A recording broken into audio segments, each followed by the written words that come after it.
this in this in this fight against COVID-19 pandemic. We remember the nurses, doctors, caregivers, and those taking care of our essential services and doing all that they can for providing us with a safe and healthy environment. We especially remember all the caregivers, friends, and families of people with disability and impairment who have had to put in an extra amount of effort to make healthcare and facilities and essential services available to us. We remember all those who we have not mentioned as mentioned, especially who have in some way made it easier for us to live and cope with the difficulties and uncertainties we have faced during these times. We pray for all those souls whose life we have lost during this pandemic. Amongst them, we have lost many Rotarians who have made a huge impact, greater impact to this society. We pray for those who have lost their families during this pandemic and undergoing various kinds of losses. We pray for all and commit all our lives to the care of Almighty. I'm going to read a poem which is written by Francis Drake. Disturb us, Lord, when we are too well pleased with ourselves, when our dreams have come because we have dreamed too little, when we arrive safely because we sail too close to the shore. Disturb us, Lord, when disturb us, Lord, when with the abundance of things we have possessed, we have lost our thirst for the waters of life, having failed in love with life, having failed in love with life, we have ceased to and dream of eternity, and in our efforts to build a new earth, we have allowed our vision of the new heaven to dim.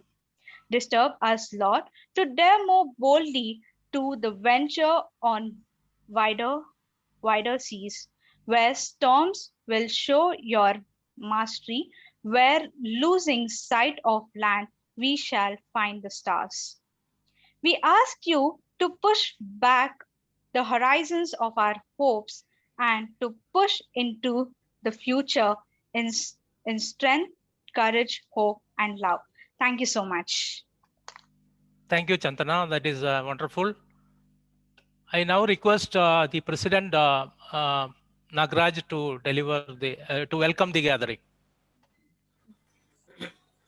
Am I audible? Yes. Yeah. So good evening, everybody. Ellargu namaskara. So today we are celebrating Global Accessibility Awareness Day, and this day every year in the world we are celebrating on third Thursday in the month of May. In this year, Rotary Bangalore Abilities is celebrating this event since 3 years, and this special event we are doing, and we have with us a special guest, a chief guest with us, our district governor, beloved Nagendra Prasad sir. I heartily welcome Nagendra Prasad sir for this event, and it is making possible through his support and the active participation by him. And he is also giving us opening remarks of our session today. I also welcome our district governor elect, Mr. Fazal Mahmood sir. He will be giving our final remarks of this event, of this program, and I heartily welcome you, sir. I also welcome DGN Shri Jitendra Aneja sir. I welcome you, sir. I welcome our first moderator of our program, Professor Geeta Balakrishnan madam. She is coordinating with the first session of our program. I welcome the speakers, Mr. Basavaraju V, State Commissioner for Persons with Disabilities, Government of Karnataka. I welcome Mr. Ravichandar V, Director, Bangalore International Center, to speak about the city planning. I welcome Naresh Narasimhan, Architect, Urban Designer. He will be speaking about inclusive designing retrofit solutions. I welcome our beloved PDG, Sri Suresh Hari sir. He is actually the chairman of Credai and he is the past district governor and who is leading this program from the front and is speaking about the needs and services and in this current scenario. So I also welcome our second panelist moderator, Madam Elizabeth Cherian, and she will be speaking the future vision. She will be taking the session. So in this we have Mr. Professor Gaurav Raheja from IIT Roorkee. So I welcome him, sir. I welcome you, Dr. H. Parameshwar, Divecha Center for the Climate Change and Indian Institute of Bangalore. I welcome you, sir. I welcome Bernard Kadasia, President Alliance for Health Promotion, Geneva. I heartily welcome you, sir. I welcome Dr. Yashwant Patil from Commonwealth Association of Health and Disabilities. Hearty welcome you, sir. I also welcome Dr. Uday sir. Hearty welcome you, sir. So both of them have joined from UK. Of hearty welcome to you all. With the Uday Badankar sir, I heartily welcome Executive Director of Commonwealth and Disabilities. I welcome all the members of Commonwealth Health and Disability Association. I welcome all of you. I welcome all the members of Rotary Bangalore Abilities, especially our accessibility team led by Anandi, Chandana, Justin, and Srinivas Murthy, Arvind, everybody. I welcome our technology director Devdasan sir, who is leading this program and is striving a lot to make this program a grand success. I welcome the chairman of Global Rewards, Mr. Mohan Ramanathan sir, who is helping this program to happen in a very big way. I also welcome all the district officials, my co-presidents, and all the members of Rotary, Rotarians, aunts, aunts, relatives, friends, and everybody, and enjoy this program. And I medical professionals, architects, designers, social workers, and the planners, everybody is there. Thank you. Thank you, Nagaraj. Thank you. Yeah, so the theme Thank is you. so building accessibility. So I have the nice program. Thank you, sir.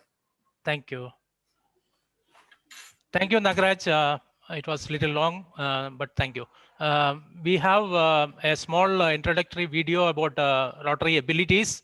So I wanted to just play that.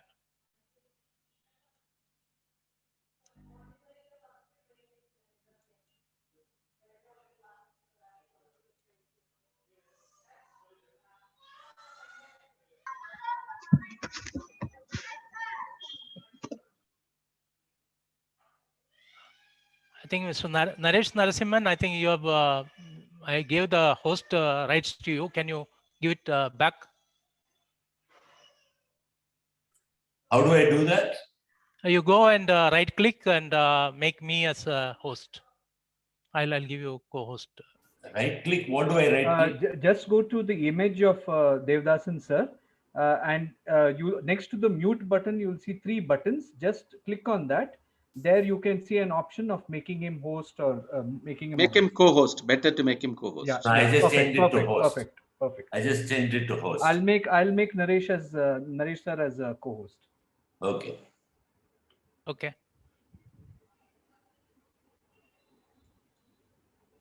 I think you'll have to do that. Yeah.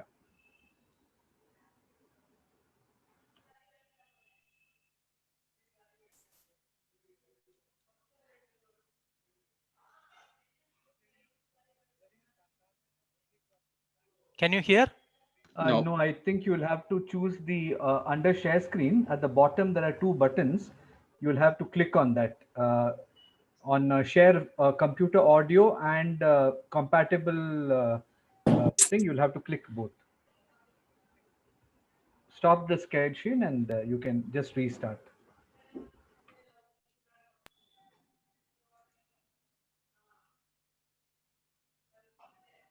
Audio. You'll have to stop the screen share and then reshare it. And that time, just before you choose the video, you'll see 2 buttons at the bottom. Click both of them. It will say share your audio, computer audio, and make it compatible.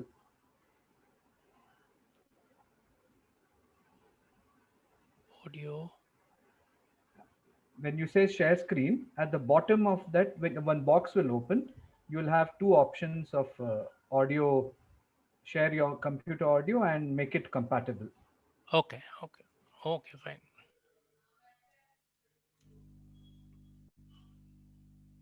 Rotarian Can you hear me? Cherian Paramesh from Rotary Club of Bangalore. Yes, yes. To spread the Rotary movement and bring in diversity. He met me in 2017 and wanted us specially abled people to form a club. I contacted a lot of friends of mine. Though many of them rejected, I found a core group of friends who really believed in this cause. They wanted to make a difference in the society. So we began and we were chartered in February 2018. This has been a fruitful journey for all of us. We have learned, we have grown. One of the fun projects we had was the car rally in August 2018, which not only gave a lot of publicity to our club, but everyone who came had a good time. That is what Rotary stands for. Hi all, Rotary Bangalore Abilities. The pioneering project of our club is tree plantation and make energy and oxygen to get to everybody. So with that intention, since our club's inception, we have started planting trees across different parts.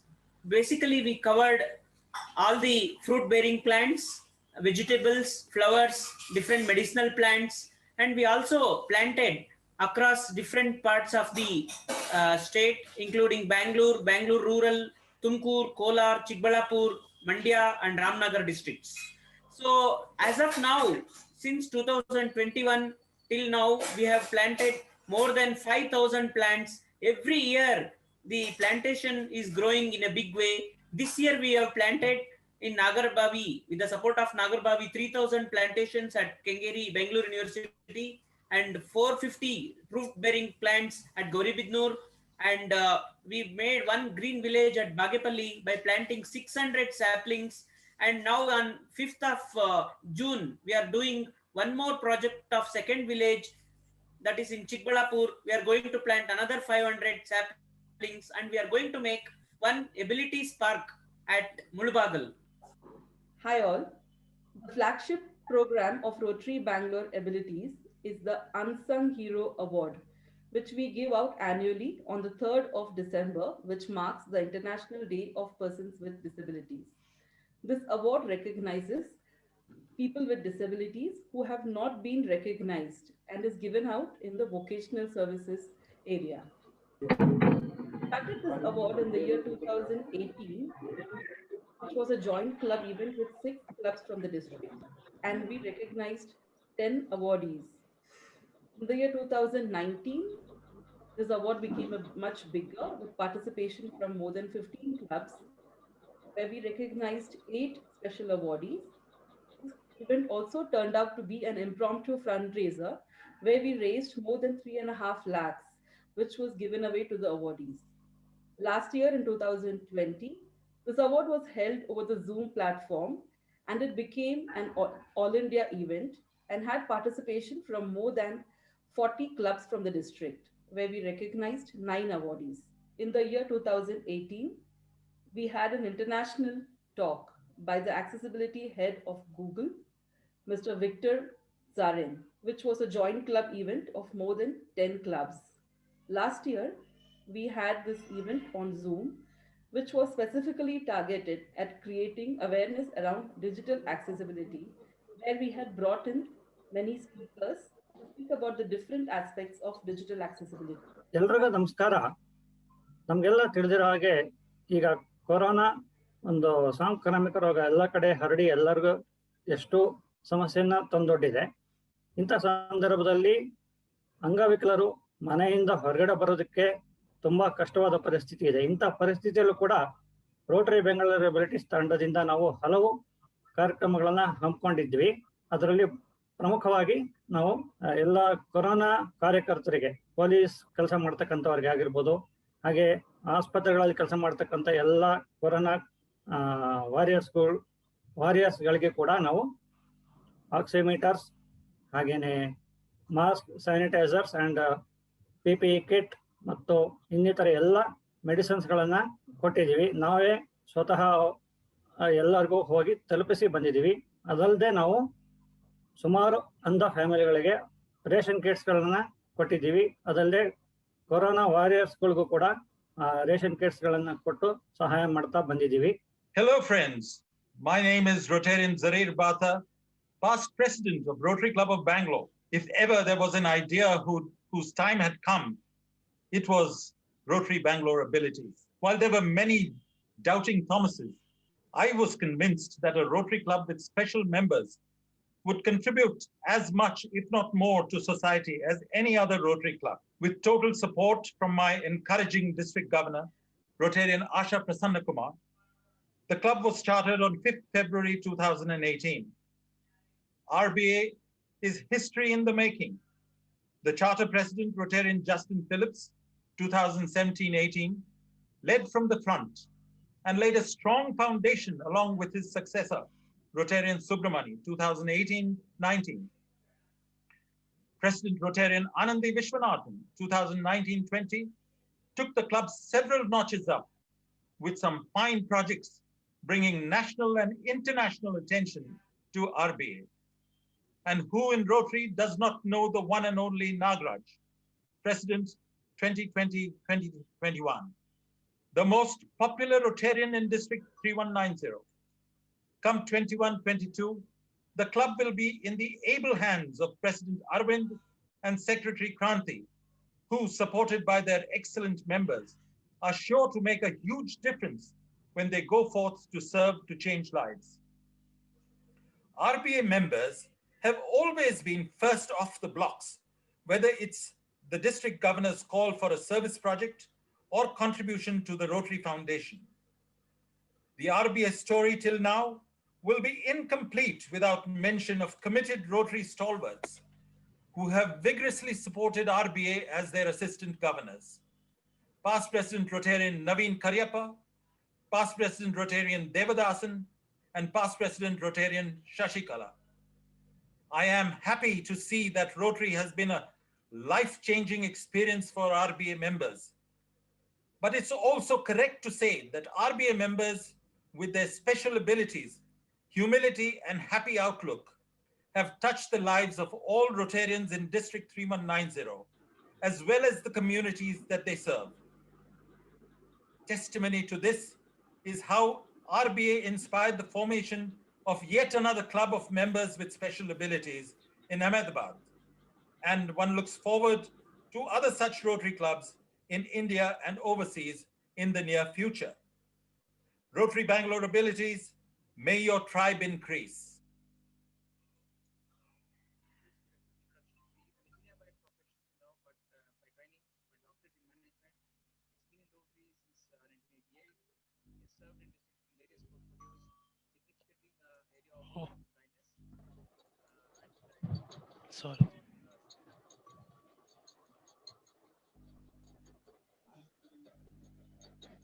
Sorry. Sorry about that. That was overflowing into the next one. Yeah. So I would like to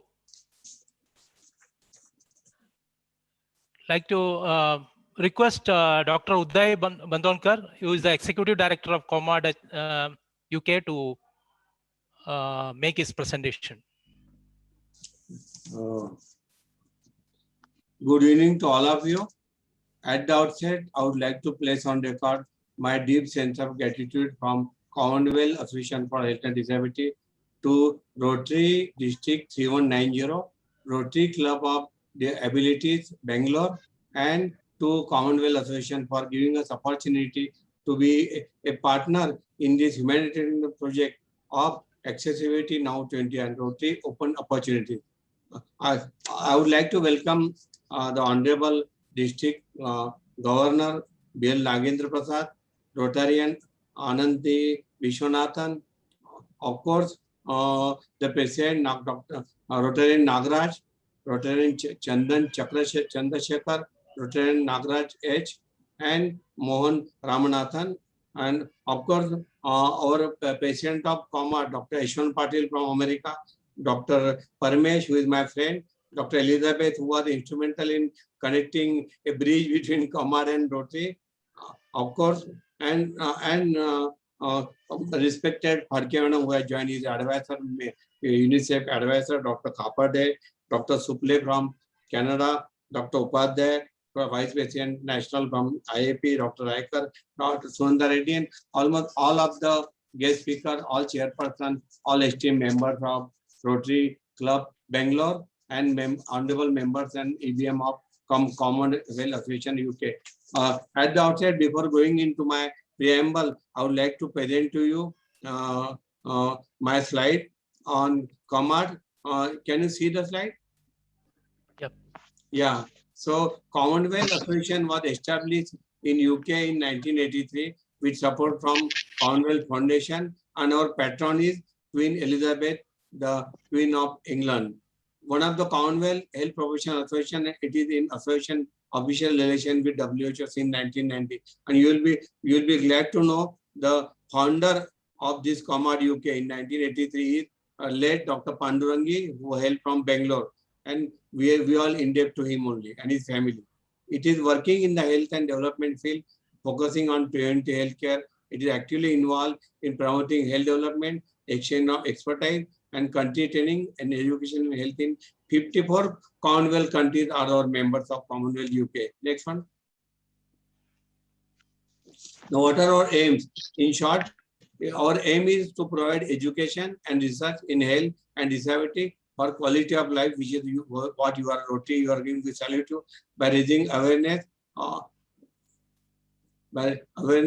for prevention of disease and disabilities, and promoting healthcare for low and middle income group countries in the community in urban setting, which you are doing with the help of people from Bangalore, from India, from Bangladesh, from Pakistan, all South Asian, Kashmir, African. Our objective is quality healthcare, accessible, acceptable, affordable healthcare, professional link between workers in health and disability across Commonwealth, and achievement of aims and objectives through various social economic activities. Next one. So our body has been designed, and we have got our patron in chief, Professor Sirajul Islam from Bangladesh. Actually, this was presented to the international president, Dr. Ashwan Patil. This is me. Next one. I am the executive director, past president of COMHAD. Next. And we have got 5 vice presidents from each of the regions of the world. Vice president from Africa, Dr. Adinika Grange, who was the health minister of Nigeria. We have got Dr. Prakash Sanghi from Asia. We have got Rajaram Pagdal, our Director General of Health, India, from USA, Canada. We have got Ramesh Mehta, who is from UK. He is a patient of Gapia. Catherine Karo from Australia, and Dr. Patil. So this is, in short, our body. After that, I will just say a few words about today, and then I will be happy to share with you video, which is of 3 minutes, which is very important. You all know that when I was going through this with the Elizabeth and Paramesh, there's Accessible India campaign, which was known as Sugamya Bharat Abhiyan, Department of Empowerment of Person with Disabilities, Ministry of. According to census 2011, we will again census in 21. There are 2.68 crore persons with disabilities in India, who constitute 2.21% of total population. However, estimated may be more than that. Accessibility, as you all know, is the key to inclusion and equal access for people with disabilities.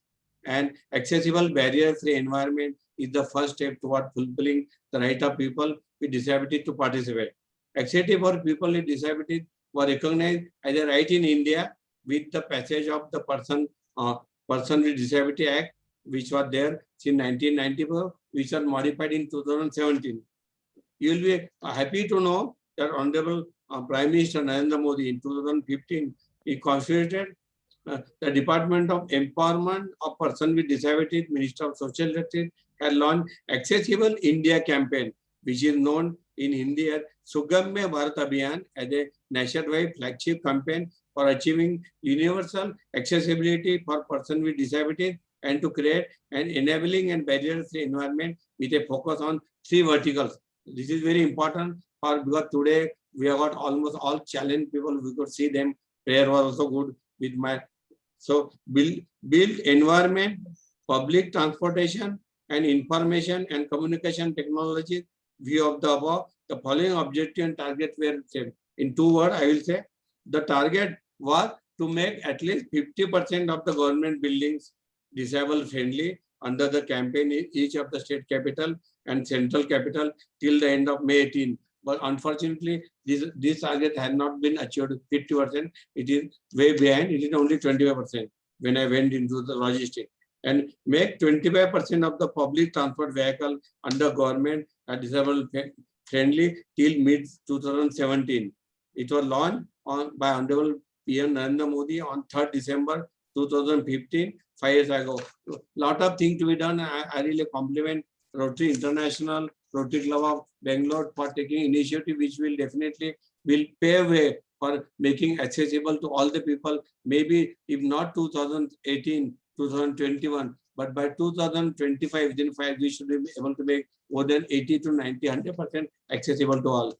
And before going to my video presentation, I have a small poem which should include I stand for I invite others to join, N normalize the experience, C commit to inclusive practice, L lead by example, U uncover strengths, D differentiate activities, and F and E encourage interaction. With this, I again thank all the esteemed members of Rotary Club International, Rotary Club Bangalore, and all esteemed Rotarian for giving opportunity. We give our homage to all the corona warriors who were out there. And with this, I think I would like to share the video which was prepared by the department of same department, Sugamya Bharat Abhiyan.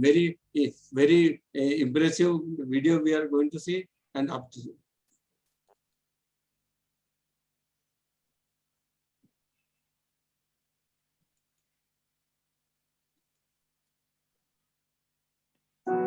Bharat में लगभग 3 crore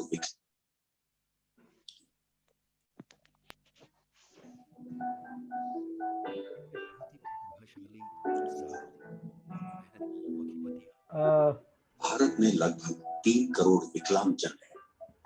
Can you see the screen? Can you see the screen? इनमें बहुत ही प्रतिभाशाली, साहसी और मेहनती युवक युवतियां तथा बालक बालिकाएं शामिल हैं। किंतु विडंबना ये है कि उनके आसपास के वातावरण की कुछ बाधाएं उन्हें अपनी क्षमता का पूर्ण उपयोग करने से रोकती हैं। हमारे सरकारी भवन, अस्पताल, विद्यालय विकलांगजनों के लिए सुगम्य नहीं है। सुगम्य रैंप, सुगम्य लिफ्ट, सुगम्य शौचालय आदि सुविधाओं के बिना विकलांगजन इन भवनों की सेवाओं का पूर्ण उपयोग नहीं कर पाते। यही हाल हमारे रेलवे स्टेशन, बस स्टॉप, बसों तथा रेलगाड़ियों का है। हमारी वेबसाइट्स यदि W3C सुगम्यता मापदंडों को पूरा नहीं करती तो वे दृष्टिबाधित और श्रवण बाधित व्यक्तियों के लिए पूरी तरह उपयोगी नहीं है। ऐसा माना जाता है कि भारत का हर नागरिक एक समान है, पर क्या वास्तव में सभी को समान अधिकार प्राप्त हैं? क्या सार्वजनिक स्थानों पर उपलब्ध सुविधाएं विकलांग व्यक्तियों की आवश्यकताओं के लिए अनुकूल हैं? क्या एक साधारण व्यक्ति की तरह एक दृष्टिबाधित, श्रवण बाधित या व्हील चेयर पर बैठा व्यक्ति सड़क पार कर सकता है? सरकारी भवनों, अस्पतालों, विद्यालयों, ऐतिहासिक स्थलों इत्यादि स्थानों पर क्या विकलांग व्यक्तियों के लिए सुगम्यता से घूमने फिरने के लिए सुविधाएं उपलब्ध हैं? क्या सार्वजनिक शौचालयों का उपयोग कर पाना उनके लिए भी उतना ही आसान और सुगम्य है जितना आम व्यक्तियों के लिए है? बसों में चढ़ना उतरना, रेलवे स्टेशन और रेलगाड़ियों में चढ़ना उतरना या हवाई अड्डों पर भी क्या विकलांगों की आवश्यकताओं को ध्यान में रखकर सुविधाएं मुहैया करवाई गई हैं?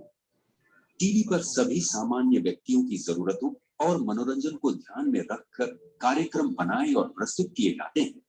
वहां दृष्टिबाधित व्यक्तियों की आवश्यकताओं के अनुरूप क्या कैप्शनिंग तथा ऑडियो डिस्क्रिप्शन शामिल हैं? अगर गौर से देखा जाए तो बहुत स्थानों पर सुविधाएं विकलांग जनों के लिए सुगम्य नहीं, इन सभी स्थानों को विकलांगों के लिए सुगम्य बनाना हमारा दायित्व है। आइए हम बाधा रहित वातावरण का निर्माण करें, उनके समान अधिकारों के लिए प्रयास करें, उनकी समाज की हर गतिविधि में समान भागीदारी सुनिश्चित करें और प्रयास करें ताकि वे एक सम्मानजनक जीवन जी सकें। यह सुगम्यता हमारे विकलांग भाई बहनों के साथ वृद्ध व्यक्तियों, गर्भवती महिलाओं तथा बच्चों के लिए भी वातावरण को सरल बनाएगी। आइए अपने शहरों को, कस्बों को, ग्रामों को बदले, हर स्थान को हमारे विकलांग भाई बहनों के लिए सुगम्य बनाएं। बच्चों के लिए भी वातावरण को सरल बनाएं। आइए अपने शहरों को, कस्बों को बदले। भारत सरकार का इसी दिशा में महत्वपूर्ण कदम है सुगम्य भारत अभियान। इसका उद्देश्य है कि देश का प्रत्येक विकलांगजन अन्य सामान्य व्यक्तियों के समान स्वावलंबी होकर सम्मान और गरिमा के साथ जीवन यापन करे। देश का प्रत्येक विकलांगजन अन्य सामान्य सुगम्य भारत अभियान।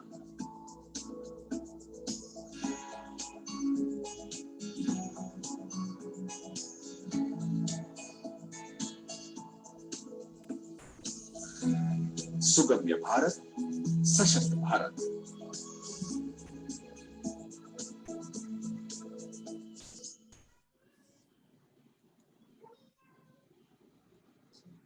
So thank you very much for giving opportunity to come out. I pay my regard to all esteemed Rotarian, of course, Dr. Geeta and almost all of them. I would not like to. I would like to mention Sri Basavaraju, VS Commissioner, Sri Ravichandar, Director, and almost all people for giving opportunity. Thank you, Elizabeth. Thank you, Dr. Uday. Thank you, Dr. Uday. I think I now request Dr. Mohan Ramanathan to set the context for today's seminar. Greetings to everyone. Welcome to the event, Accessibility Now. As you can guess, the topic conveys the urgency. We have a good turnout today with the Rotarians, medical professionals, builders, NGOs, and many. And for most, including to me, this is a passionate subject. But to many others who are here, it goes beyond a passion and it is a necessity of life. We can get angry, we can feel helpless about the infrastructure or the lack of it, or are we going to push the agenda towards a vision shaping up policy decisions? Is it the lack of government regulation that is preventing us, or is it thoughtless us, or is it just the lack of our sensitivities? We are going to find more about this from the speakers and the panelists, very meticulously selected by the organizers. So here are the stakeholders talking about the government authorities, builders, architects, NGOs, influencers, including us, the Rotarians, and how we are going to make policy and the policy decisions, compliances, inclusive design, how the national builders of tomorrow, that is our students of architecture, will be prepared for the task. Let's find out what is in store for the changing India. Let's welcome everyone with an applaud. You can do it on the screen with the hand sign. And I welcome again everyone. And it is jointly hosted with COMHAD. So I thank them very much. And it's not just for this program that we are joining hands with them. We hope to have some kind of a program arrangement and collaborate with them on an ongoing basis. Thanks a lot. Dev, I'll hand over to you back. Thank you. Thank you, Mohan. I think the next item was the opening remarks by DG. DG is there online? I just saw his saying that he will join back later. Okay, we will. He's there? DG is there? When I called him, he said he's there. Yeah, he was there. So just waiting for him. Nagaraj, Okay. if you can just give him a call. Yeah, I just call. I think it is now time to introduce our curators for the day. The first one is Professor Geeta Balakrishnan. She's a retired principal, College of Social Work, Nirmala Niketan, Mumbai. Engaged in social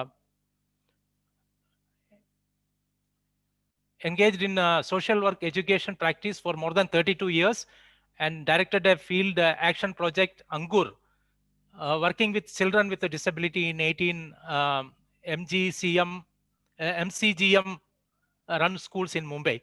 As former director, research unit of college, directed several research studies and socio-economic and health aspects pertaining to vulnerable groups such as tribal communities, religious minorities, children, disability, women, aging population, and sex workers.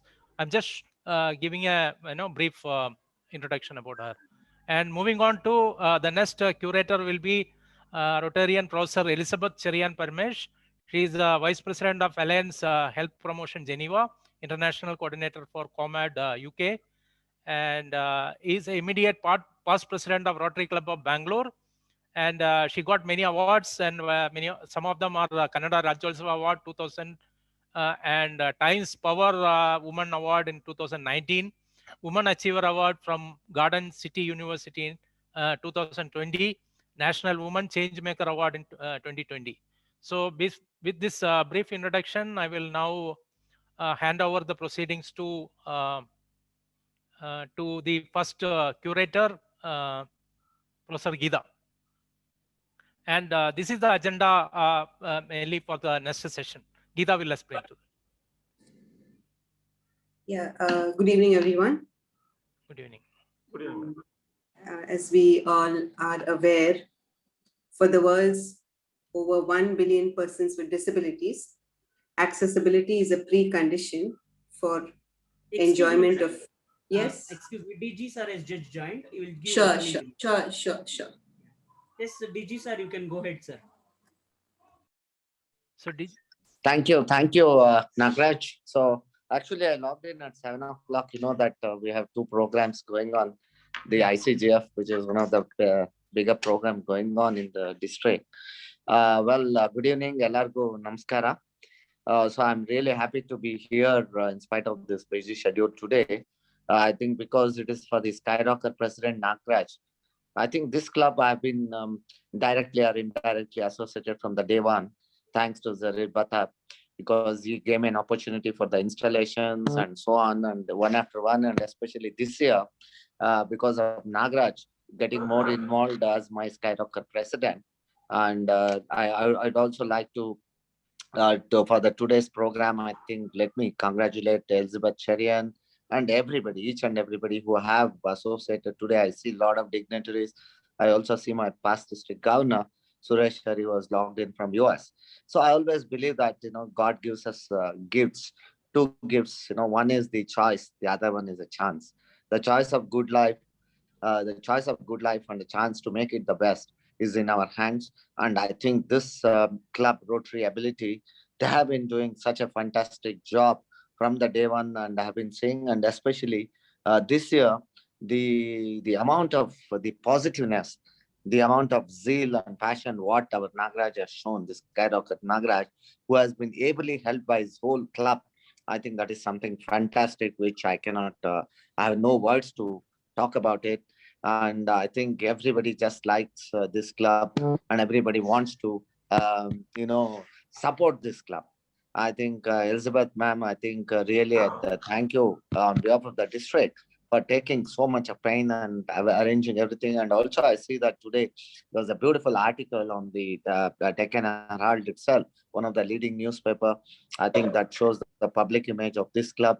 And one important thing is, what I noticed is, these people, in spite of that they come to the office and say that I want to do this, I want to do that. The other presidents may talk of pandemic, but I have not seen Nagraj or the members of this ability club talking of pandemic even one day. They're always talking of, we want to be part of this project, we want to be the other project. That shows their zeal and enthusiasm in involving in each and every project. See, we always think of that these disability people, they need our help. That is what we all think about it. But friends, believe me, it is the other way around. These people are helping the others and asking us, what is that we could do to the other people in this, in this world? I think in this society, I think even at this pandemic, this club is doing an excellent as a governor. Really, I'm really happy to be a governor of this sort of clubs, which are doing so excellent programs one after one. I think this seminar on accessibility, I think this is one of the best things you have chosen on this Global Accessibility Awareness Day. And I wish each one of you all the best. And also, I would like to thank all the Rotarians for participating here and also supporting this program, which was very much required. And I'm sure this program is going to be a great use to everybody. And also, this club is going to be one of the best clubs in our district 3190. And I would also like to announce that from my personal points, what I have from PHF, I wanted our Nagraj, the Skyrocker president Nagraj, I'm going to offer that 1,000 points or little whatever that our people decide on that. I want to make him a PHF this year alone in this Skyrocker year. So I think that is one of the things I could give a gift to him as a district governor for the amount of work these people are doing. And especially Skyrocker Nagraj, I see him, he is there and he's become one of the fond president in the whole group. So Nagraj, this is a gift I would like to give on this Global Awareness Day to you, Nagraj, and we will follow it up with it. Thank you very much. And as I said that I need to, I'm already in that other program. So I would like to wish everybody all the best. And thank you very much for this great opportunity. Thank you, DG, for joining, as well as offering to give a PHF to Nagraj on behalf of the district. Thank you very much, sir. On behalf of Abilities, I thank you very much. Thank you so much, sir. Oh, I think we have skipped one item. Actually, I request Rotarian Anandi to just come and give a overview of the seminar. Quickly, Anandi.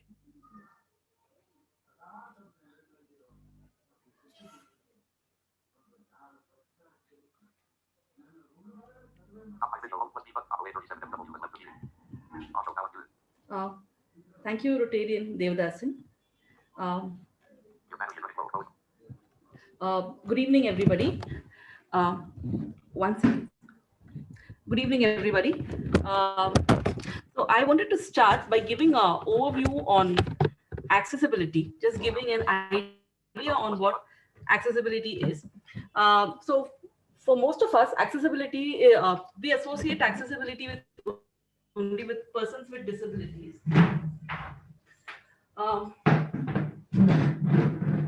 But accessibility actually is not just for persons with disabilities. It covers a lot of people, including children, including pregnant women, including the elderly.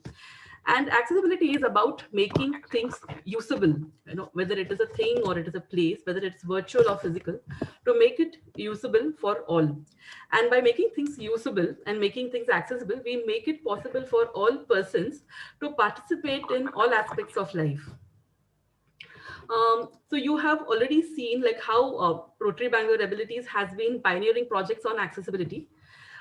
We have conducted many projects around digital accessibility, and this year we have expanded our scope to also include this project, which is on accessibility of physical spaces. So the objective of this seminar is not just to raise awareness about making physical spaces accessible and inclusive, but we also want to amplify the voices of the disabled community and make it heard by the policy makers and by the concerned authorities.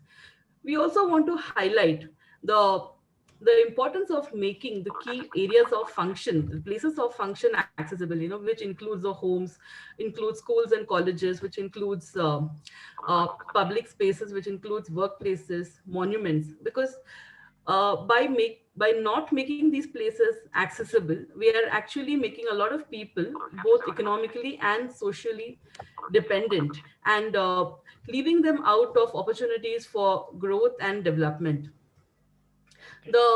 The outlook, the takeaway that we are looking at from this seminar is first to identify strategies and interventions that we can do to make these public places, to make the physical places physically accessible.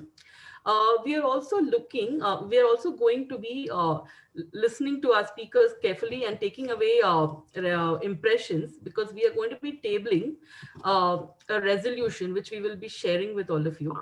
And finally, Rotary Bangalore Abilities is also looking to start a cell of consultation where there will be experts who will be able to advise on accessibility, which would be both digital as well as physical accessibility.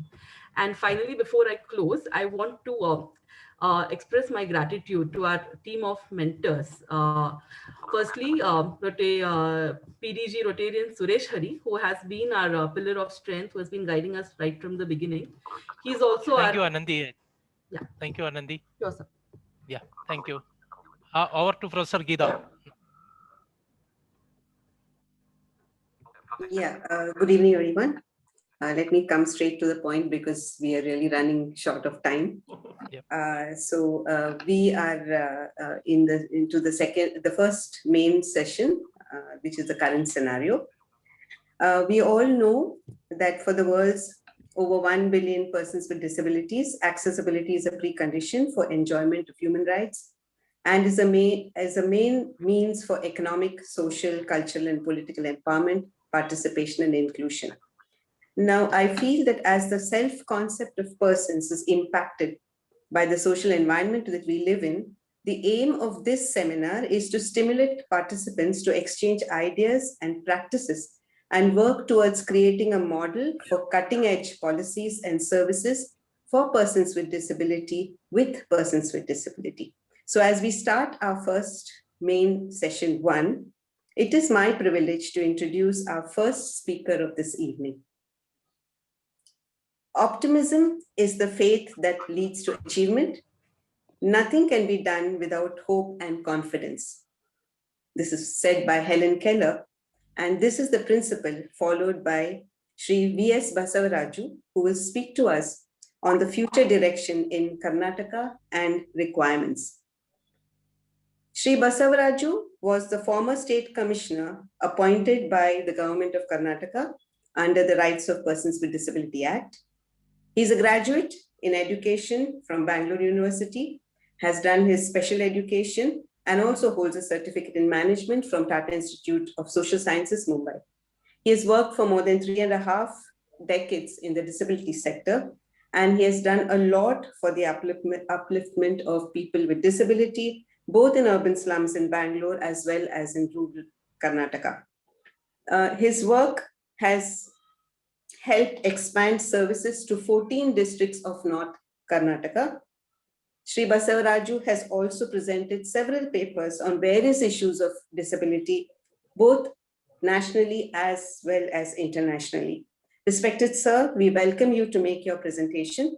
Your years of experience will add much value to the seminar deliberations. Sri Basavaraju. Thank you. First of all, let me congratulate Bangalore Rotary Abilities. They have been always very, very innovative. So this is the second program I am part of this Rotary Abilities. And I always think that they're very innovative and creative. So particularly Nagraj and many others. So we're all known to me for quite some years now. May I request my presentation, please? Yeah.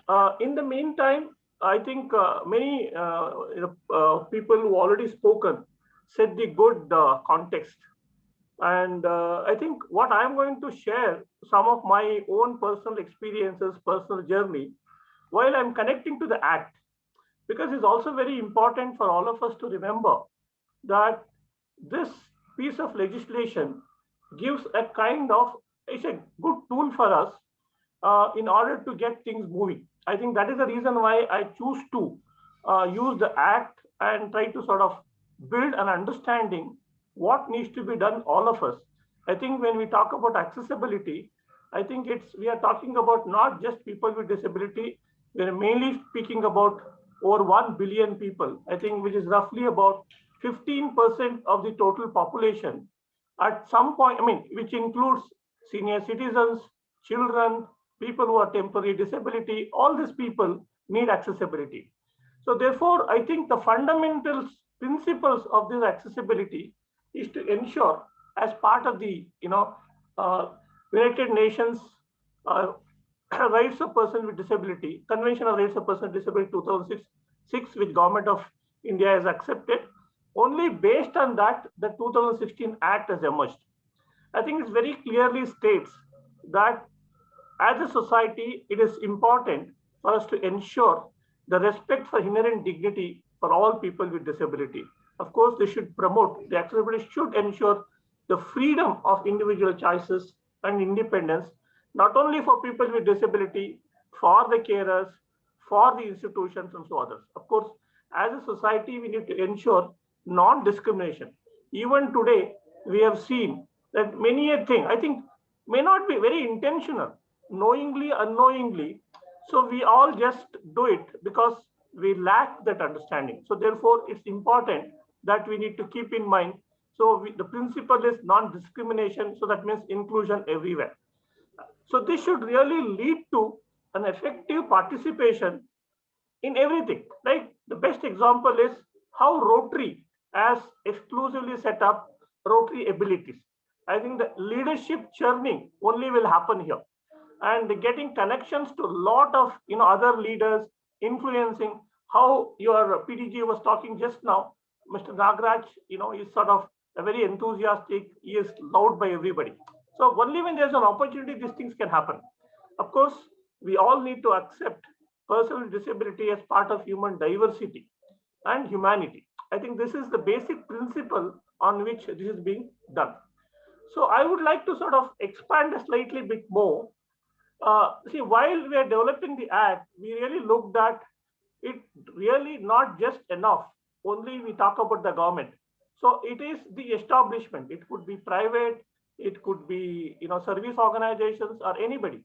So this is a mandate under the Act. The Section 20 says that every establishment must notify equal opportunity policy. So what does it mean? It also promote, ensure the sensitivity and to provide opportunity for people with disability. And therefore, people with disability become part and parcel of the larger system. And earlier, it was only sort of looked at government. I think it is no more the government, it is the larger public, it is civil society organizations, it is an employer. I think all of us have a role to play. Of course, for us, in order to understand whether we are moving right or what changes we need to bring, so we need to keep track how things are moving.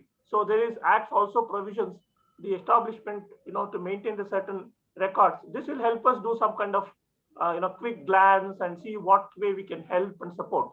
This is not to just, make people, in a way, make them wrong. So purpose is not to make them wrong. Purpose is to encourage. Purpose is to work with them so that all our public places become more accessible for 1 billion people.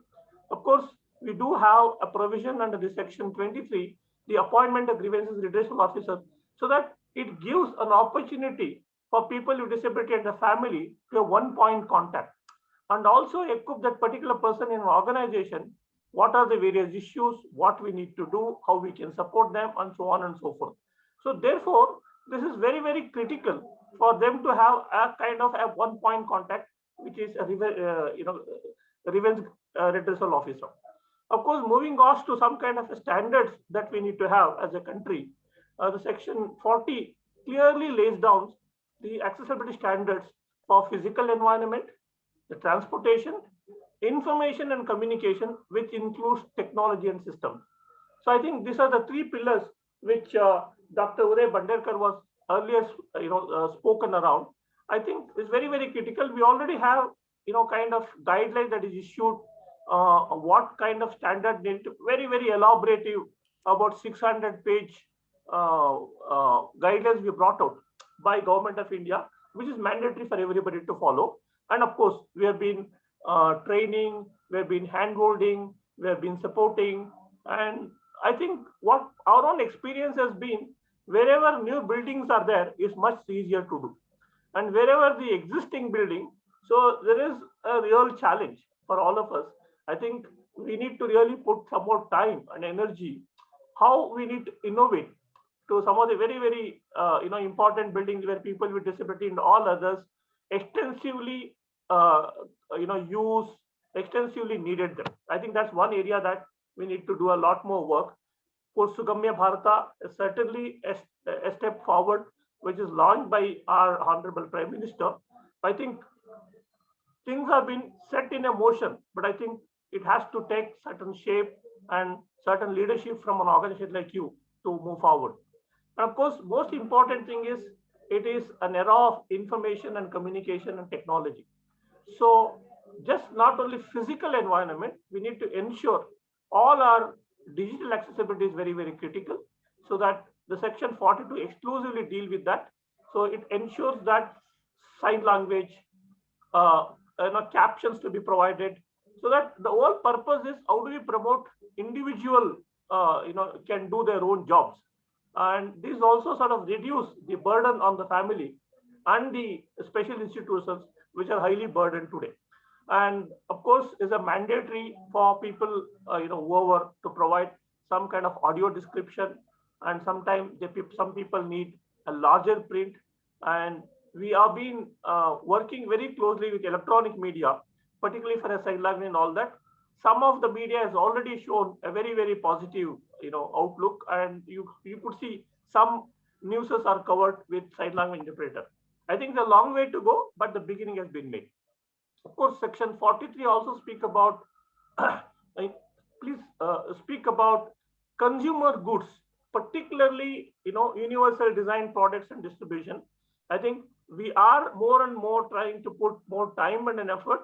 I don't know, some of you may be aware, there are over 50 startups in India started only to develop products and services for people with disability.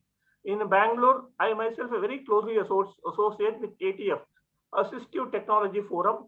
So they have been pushing and they have been guided, they have been supported to develop varied products. And not only develop products, not only for India, at least some of these products are now reached out about 70 to 80 countries.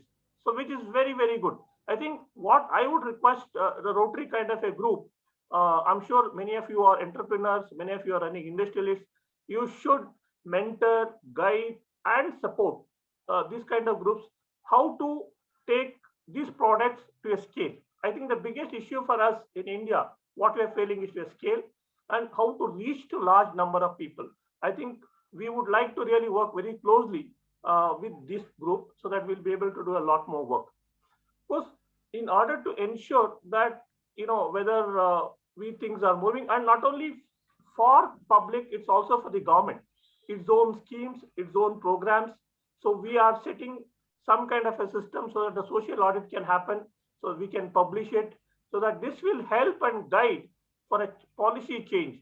For, I think one of the biggest challenge what we find while we're trying to work on this is skilled people, is the people, policies are good, but the practice is more important. I think we have a huge challenge in practice. Even the simple tall-like building, even if you give best of the design and best of the diagrams, I see a lot of mistakes being made. So therefore, we need to invest time and energy in building skill sets and building a group of volunteers who will be able to provide such support so that real change can happen. Next, please. Okay, what are the challenges and opportunities? Well, I think the biggest challenge what we find really is even today, sensitization and awareness of the duty bearers, particularly the government, the industry, the leaders, and also the larger public. I think we are only trying to do a certain section because disability is everywhere, whether in rural area, whether in urban area, disability is everywhere. So what we have done very recently is the government has got funds. We have ensured about 5% of the development fund is only spent on making public places accessible in rural area. In a remote village, every panchayat will have X amount of money. 5% of total budget is meant for the making accessible building. And in Karnataka, we have taken lead and issued the guidelines. We issued certain projects so that we can set some model projects others can duplicate. Of course, as I was talking to you earlier, so this is not just a small percentage. We're talking about more than 15% of the total population will be included as part of the larger development program. Because of the limitations of public places not being accessible, many of the people are overburdened both financially, and also opportunities are minimized for them because it is the as a larger society, since we have not done enough of the work. Of course, the World Bank report says if we can do a proper accessibility, it can increase about 5 to 6% of the country's GDP. It is not a small thing. So it's certainly sort of way forward for the country like us to do. And of course, and we are looking to see, still the government still look, most of these programs is not a priority sector, it's still a welfareistic opportunity. And I think we need to look at more investment and look at a priority sector, like how government looks at some of the other sector as a priority sector. Accessibility and disability is also a priority sector, so that things can change drastically. So we need leaders, Rotary leaders, and all other leaders to take some ownership. It is just not enough. I think leaders have got a major role to play, influencing and making kind of a changes that is required. We are all talking about sustainability. We are all talking about how we have to ensure that people with disability are interlinked with the sustained development goals. So there are 8 goals that are part of sustainability goals within this. So there's a clear link. If we are not doing enough of accessibility and greater services, we will not be able to achieve sustainable development goal. And of course, to do this, innovation and engagement, the other sector is vital. So it's just not enough only rehabilitation. I think we need to work very exclusively with transportation, exclusively with communication and developing products. So these are the new sector they need to step in, and particularly universities and a health sector has to play a greater role in terms of making inclusion as a part of the main development work. So of course, we are trying to look at disability sector, certain products that would not only help people with disability, it really makes everybody's life easy, because we are not done enough of R&D in order to ensure that which are the products that can be used commonly, which is accessible everywhere, so that people need not depend on others. So we need a lot of state and philanthropy support to sustain this work. And of course, this is only a beginning, but a lot of work that needs to happen. And this can only happen through individual. I mean, we need to engage a lot of volunteers. We need to come up with some innovative projects. I'm sure Rotary across the globe can play a very, very important role. And of course, like Professor Geeta and all others, we are all there to work with you, join hands with you, so that not only people with disability get benefit, I think the most importantly, the carers need to be supported effectively. Thank you for this opportunity. I'm sure we all can work together to make a change that what we wanted to see. Thank you. Thank you, Mr. Basavaraju, for that very succinct presentation and keeping to time. Yeah. And I think what you have done is really set an apt tone for this seminar. You have stressed on the importance of social media, and also added a silver lining that young entrepreneurs are initiating startups and they're getting involved in the disability sector. You've also highlighted a very important point, and that is the importance of data and management, which is critical in these times. So thank you, and we hope to have your help in future also. Sure, thank you. Always. Thank you.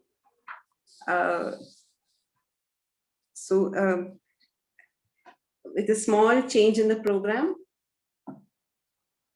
can I request Mr. Naresh Narasimhan to please present on inclusive design and retrofit solutions. we all have heard of the story of Bethany Hamilton.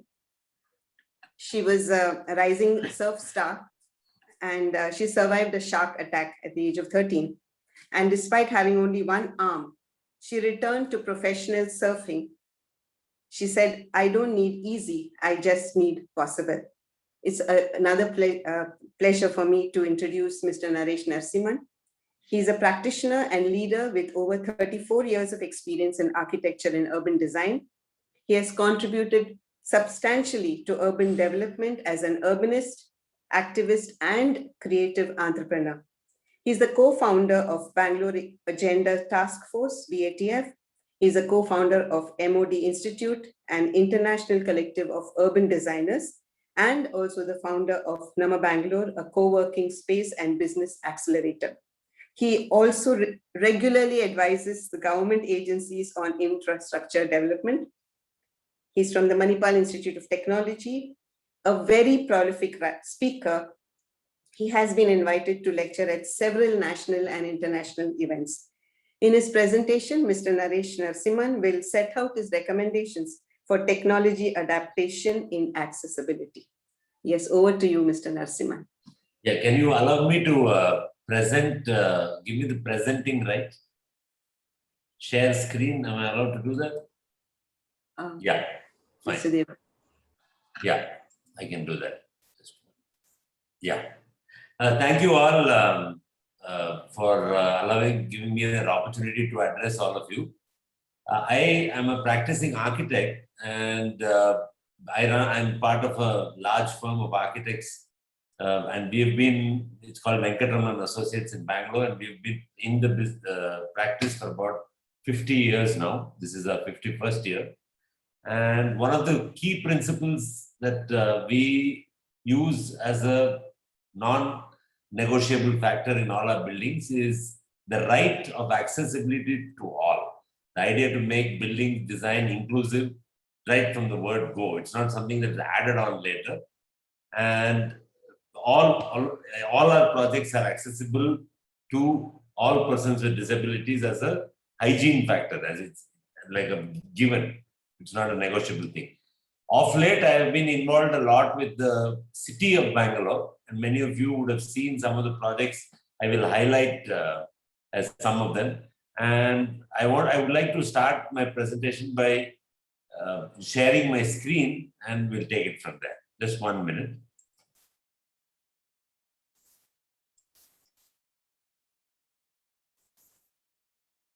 Yeah. Okay. I hope it's visible. 1 second.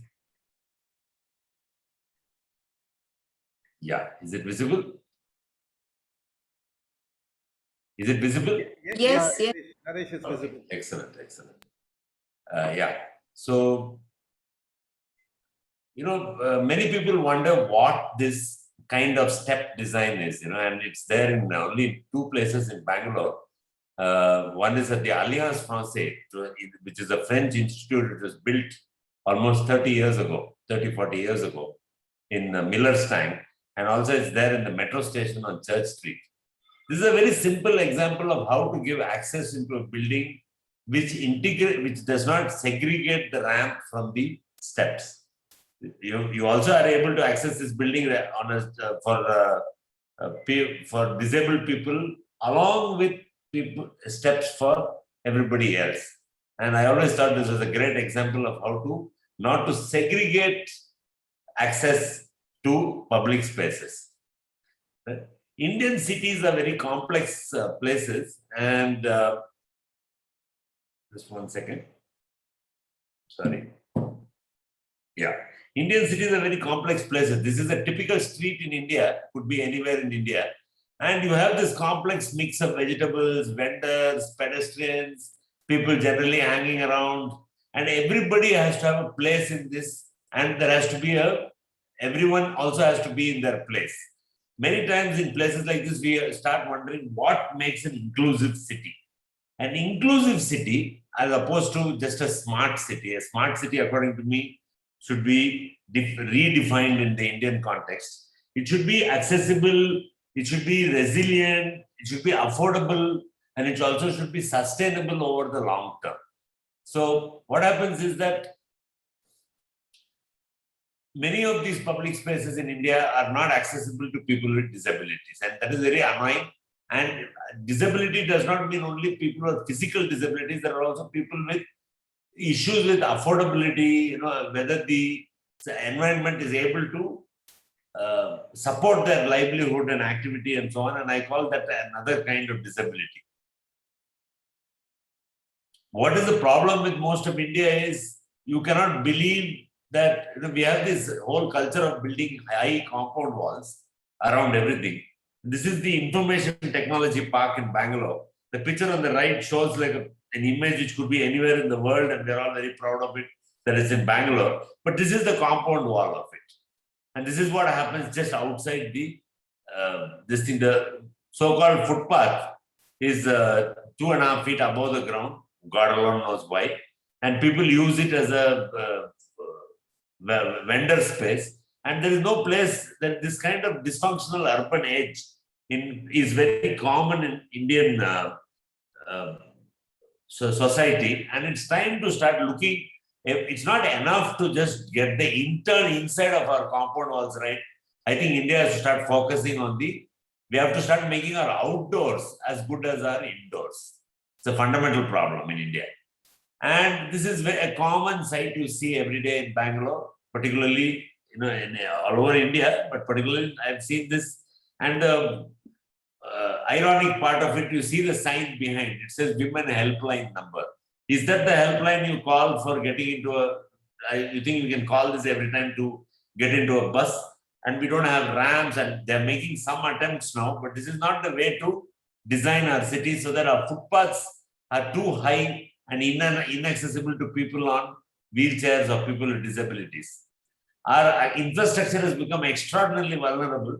The lightest rain in Bangalore gets the power off. The lightest rain, less than 50 millimeters of rain creates this kind of flooding situations in the city. And these are all, barriers to people without this, barriers to all of us.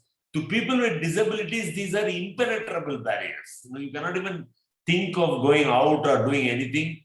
And, it has been highlighted now, particularly in this vaccine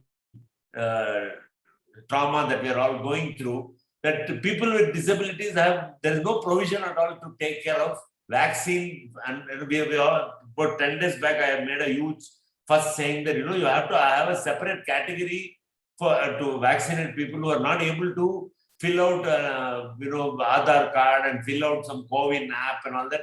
What do you tell people with, say, mental disabilities and all that too about getting vaccinated? It's not fair to allow that to happen. So what has happened is we have built a city for automobiles. If you notice, this is a great thing of great pride for India.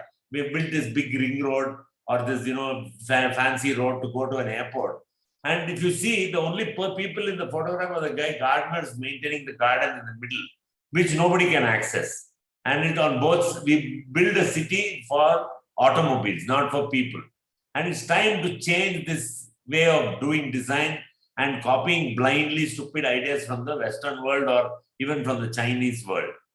So what I have been working on for a lot of this thing is what we call tactical urbanism. People are not used to it. So what we do is we start making small interventions. New York did this very cleverly and started by closing things on weekends, trying to make pedestrian-friendly spaces, start introducing design elements. And now slowly on the right, if you notice, they've become a permanent feature. What used to be Fifth Avenue, which is the traffic place, has now become pedestrian only. No longer and accessible to all people of any kind, including people with disabilities, so that the city becomes a livable place. Right? In Bombay and even in Bangalore, we have been trying out this kind of pointless pedestrian, unfriendly traffic intersections where people are running around the place. You start putting temporary barriers over weekends and start getting people used to how the place can become more accessible to pedestrians rather than just vehicles. And slowly now, from the image on the right, an image in Bombay. Now you notice that the amount of public space available, if you notice on the top left, there is no place at all on the top left image. And you notice suddenly one pedestrian plaza has appeared from somewhere. And these are all accessible with short ramps, anybody wheelchair access friendly. It's accessible with visually disabled people and so on. So these are the slow changes we need to start making in our Indian cities. No? And one of the great examples now of a fully accessible, disabled friendly street is some project I was involved in design. Many of you have seen this on Church Street. And you see the footpath heights are correct. The ramps are easy to access. And you know, the funny enough is I see people here. It's one of the few streets in Bangalore which is 100% disabled friendly, including you see the red strip which is there for visually disabled people, also for cane access as well as color access.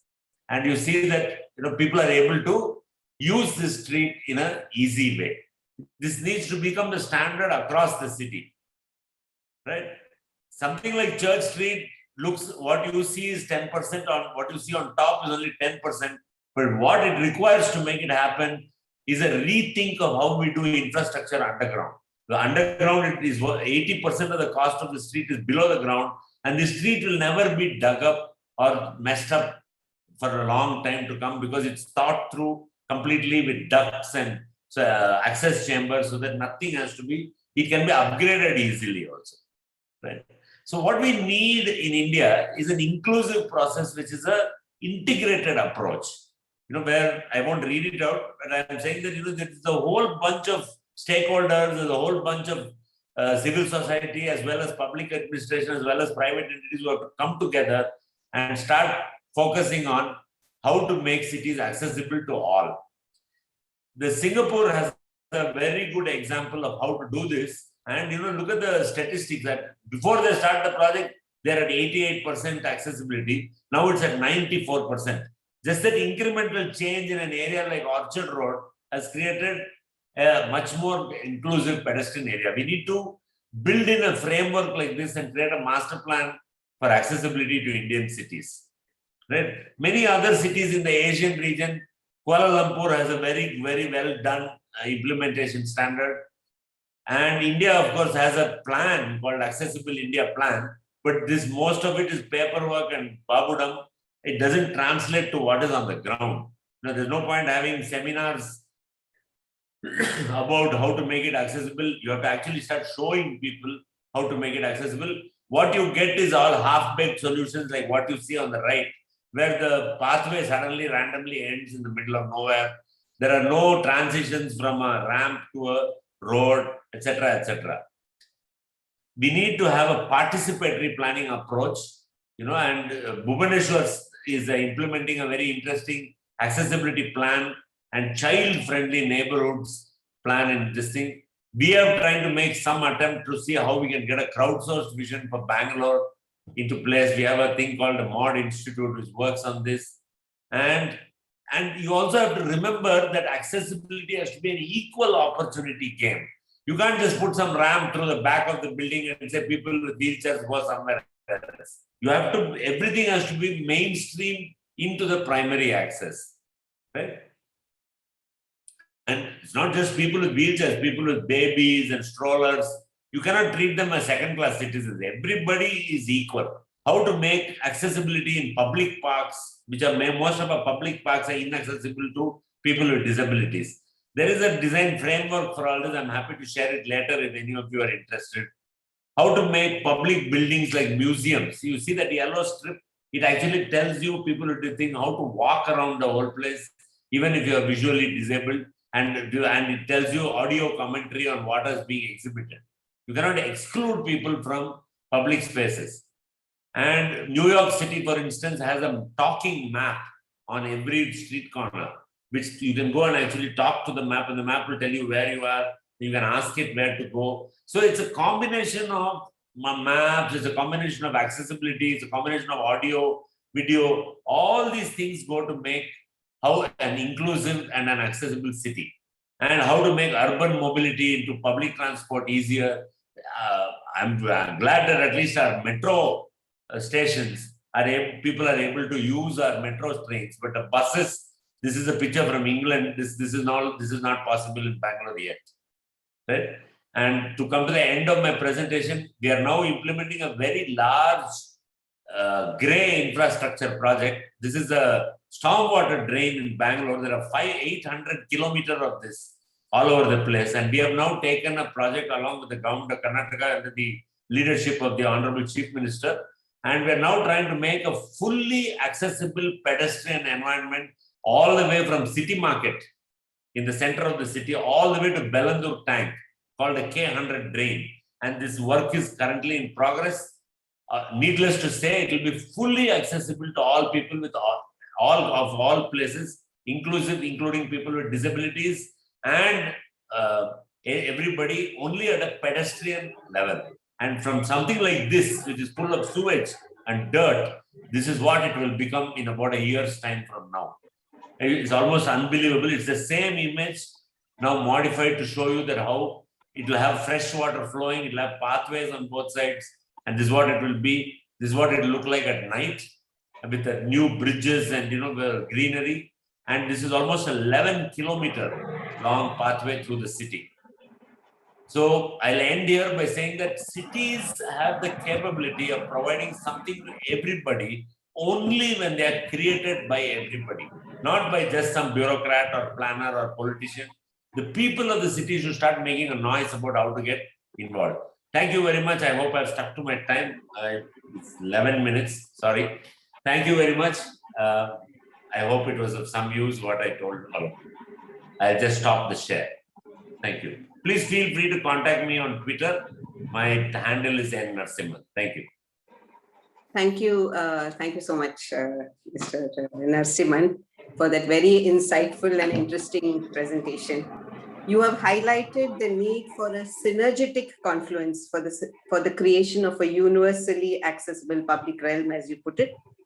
And I think this is a call for architects and urbanists to include access and affordability as guiding forces when planning any project. And we have several architects and engineers today for this program, and I'm sure all of them are listening to you. And you also stressed that a truly accessible city is one where people of all abilities, incomes, races, genders, and religions can live and thrive in an urban environment which is centered on human experience. And I thought that was extremely good. And your stress on participatory planning and mainstreaming of all persons needs to be followed by all of us. Thank you so much, Mr. Narasimhan. And it would have been really good if you had stayed back for our question and answer. I unfortunately have another presentation, so thank you very much. I'll try to come back later on if it's possible. Thank you so much.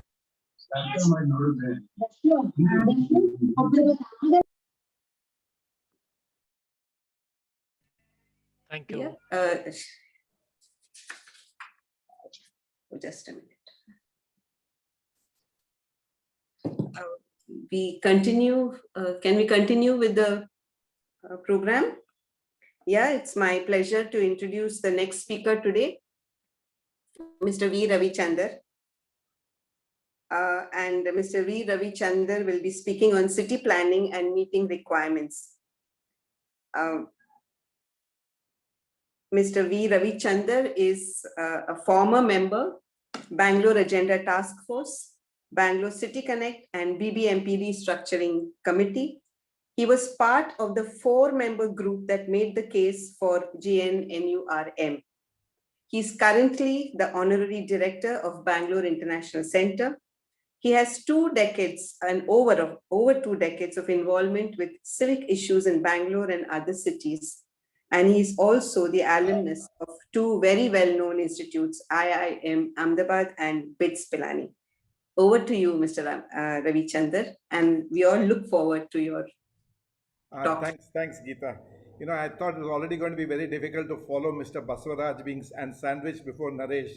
And with Naresh having gone ahead of me, I'm done for. And I don't even have slides. So I'll quickly jump into, I just have, I want to set out 3 challenges that we have in making our cities accessible friendly and for all kinds of accessibility issues, including issues, as somebody, I think Mr. Basavaraju also mentioned it in the beginning. It's not just about the disabled, but it's also about, for example, the vulnerable, the poor, the children, pregnant women, and even ladies, etc. So let me try and talk about the three challenges as I see it. The first and foremost is we don't have a DNA of thinking about these things in our urban planning setup. So if you look at our master plan, which is the main instrument to plan a city, and we come out with these 15, 20-year master plans regularly, there is nothing. In fact, by and large, it has got a lot of English, which most departments don't read and implement. It has almost no English on even accessibility and talk about the need for accessibility. So our problem really is that at our planning stage, we don't have a DNA. A civilized nation takes care of its vulnerable. And the vulnerable are the people who have accessibility issues, the disabled, the elderly, and people with a whole lot of infirmities. And if you have to fundamentally keep them at the heart of the planning, they are not even on the periphery, forget about the heart. And if you look at the buildings, I mean, is Vidhan Saudha accessible friendly? So if the government buildings are to show us the way forward on how to do it, are they accessible friendly? They are not. So we don't have a DNA bone is my first point. My second point really is, and this is from an experience, Naresh, we all have been part of the same thing on Tender Shore roads, whether it be Church Street or Residency Road or whatever. I'll just share an example of what happened. So about 12 years ago, we made the case that we need to build roads around the pedestrians. And then the then Chief Secretary, Mr. Ranganath, agreed, and that became the basis for what we are seeing in the city as Tender Shore roads. And we got very excited that we'll build roads where pedestrians are the most important customers, followed by cyclists, followed by public transport users, followed by motor vehicles. As you can see, when we did that, we were cognizant that it needs to be, for example, let's just take one category of the disabled, which is wheelchair access. And we realized that we needed to make it wheelchair accessible through the entire network. But the reality of our citizenry is two-wheelers think that even footpaths are for them to use. And consequently, you will notice that we had to put a lot of bollards. And the moment you put bollards which don't allow a two-wheeler to go through, the wheelchair also cannot go through. And this is the problem. And now people who are on two-wheelers are not the government, etc. It is ordinary citizens who also are insensitive. So when I say that we don't have a DNA for this kind of sensitivity in planners, we don't have that even among our citizenry. And finally, if you see those roads, the last bollard between the compound wall and the next bollard has been given for the wheelchair to be able to go through, but you find the two-wheeler people using that. So that's gross insensitivity. At this stage, I also want to pause and say, when we are doing this planning of streetscape and the like, just forget about the disabled. Just think about women on our streets. Our planning for public toilets on scale is pathetic. And women are so impacted by the lack of public toilet access. I mean, the guys go around the corner wherever it's available, but for women, just think of the issues involved out there. Or take the issue, there's a statistic which says 50% of Bangalore moves in public transport. This, of course, is pre-pandemic. But what do we assume? That people fly into the bus stop and they fly out of the bus stop? We don't have even proper roads getting people to the bus stop or evacuating them post getting off a bus. So that's the nature of our planning. So my point number 2 really is that we need citizenry which also needs to have the required sensitivity. And as Mr. Basavaraju mentioned, we have to do it. It's a multi-year process. We have to build it through awareness building and the like. My last point on the challenge is, how is this change going to come about? There is a Supreme Court judgment of 2016-17 era, which has also led to those various sections that Mr. Basavaraju pointed out, which is also not being implemented in any major way because there's also lack of clarity on what is to be done and to be done by whom, what is to be done by government, what is to be done by private. So my fear is, how do we change on scale Mr. Basavaraju again referred to that we need to do it on scale, rural areas and the like. How do we get change in mindset, change in planning, change in implementation on scale? In an area where there is lack of sensitivity, there is not even very little lip sympathy itself being paid to this whole issue. How do we generate this change? And consequently, my point really is there is neither an incentive to change nor a penalty for not doing it. And consequently, we are stuck in the business for usual model.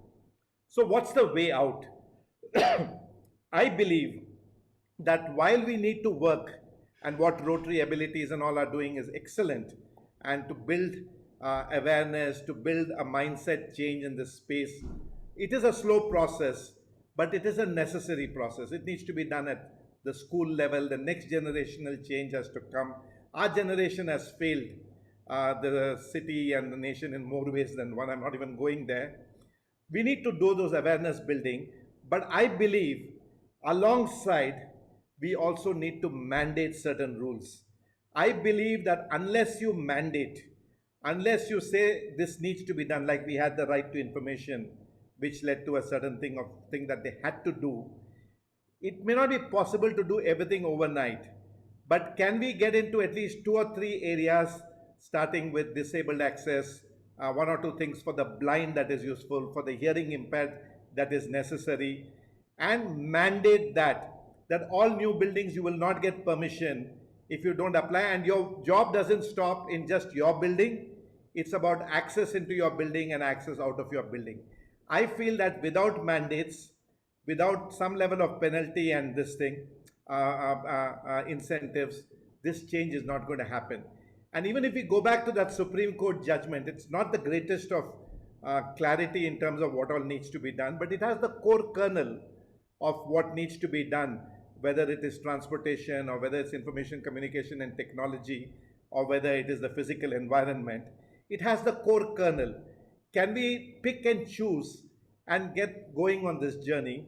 And the other thing is that we also talk in terms of, I want visibility, who's the contractor, what is the size of the project that is happening on this stretch, and then the government will put up something out there which we don't even know how valid it is.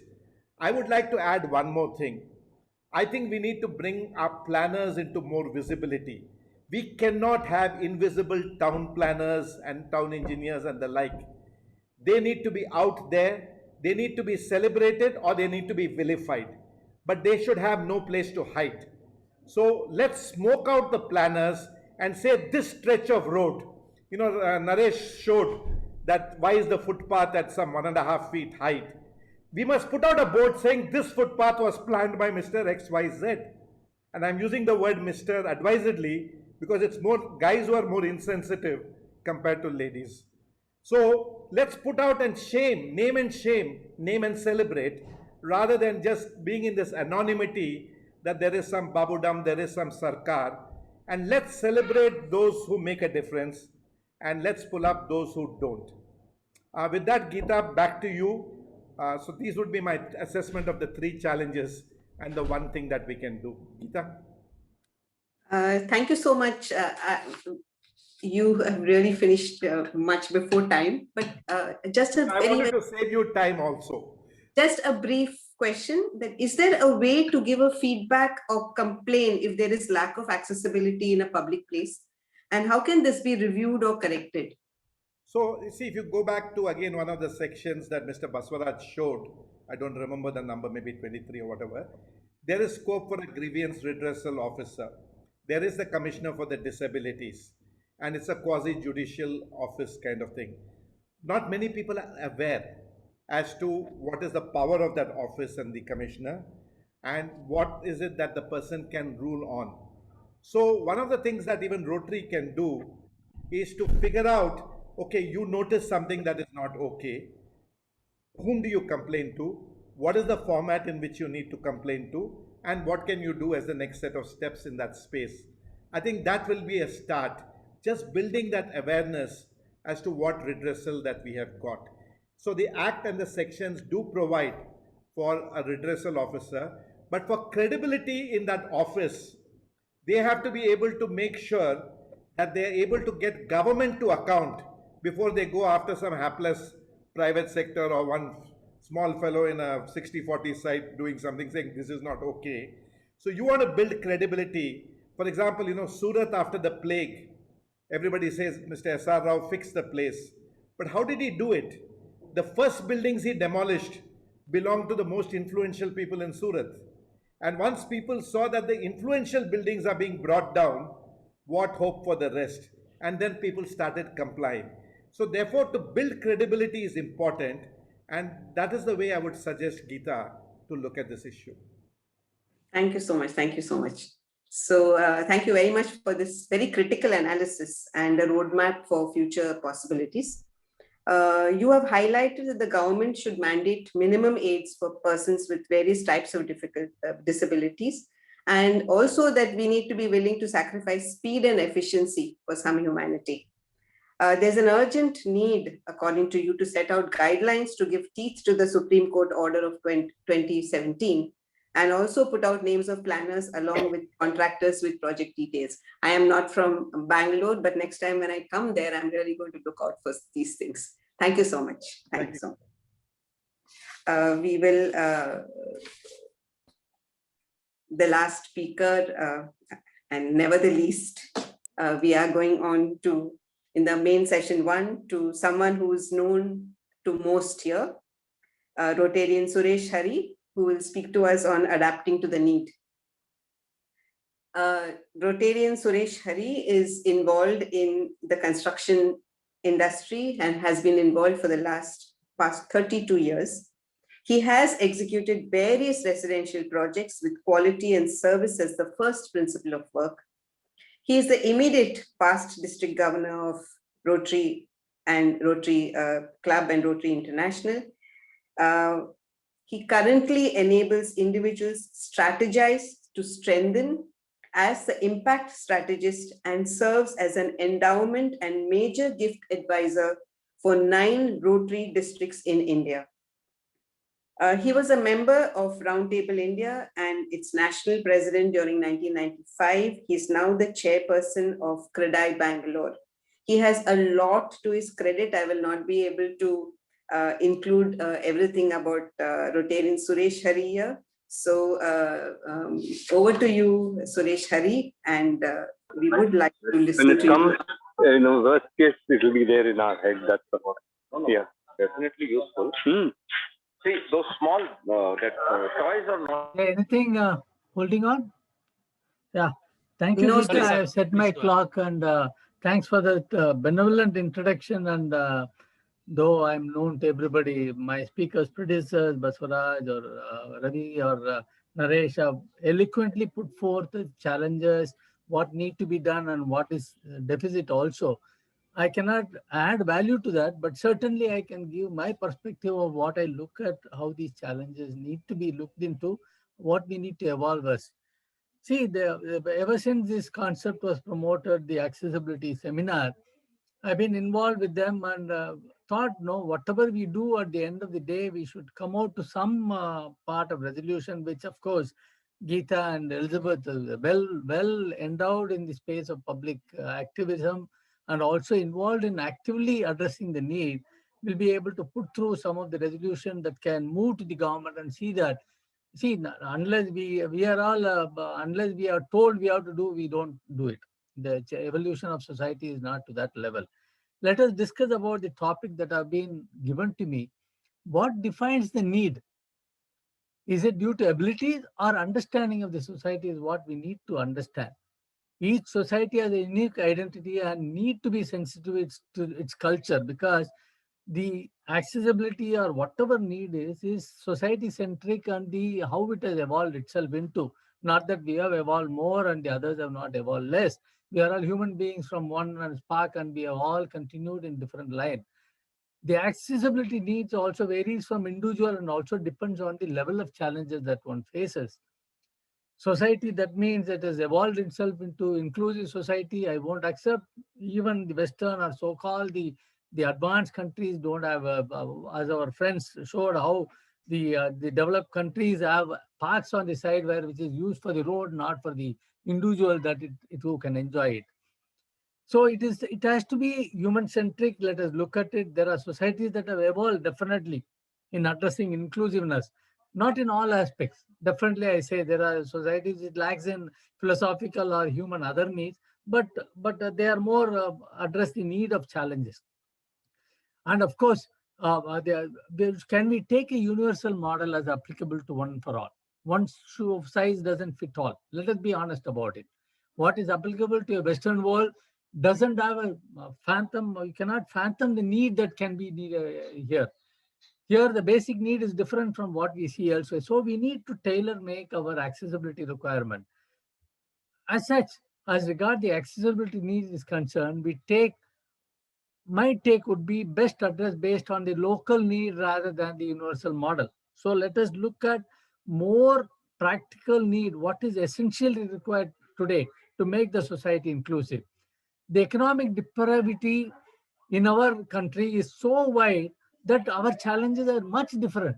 The poverty itself is being so much, in that added challenges is something make it much worse for them.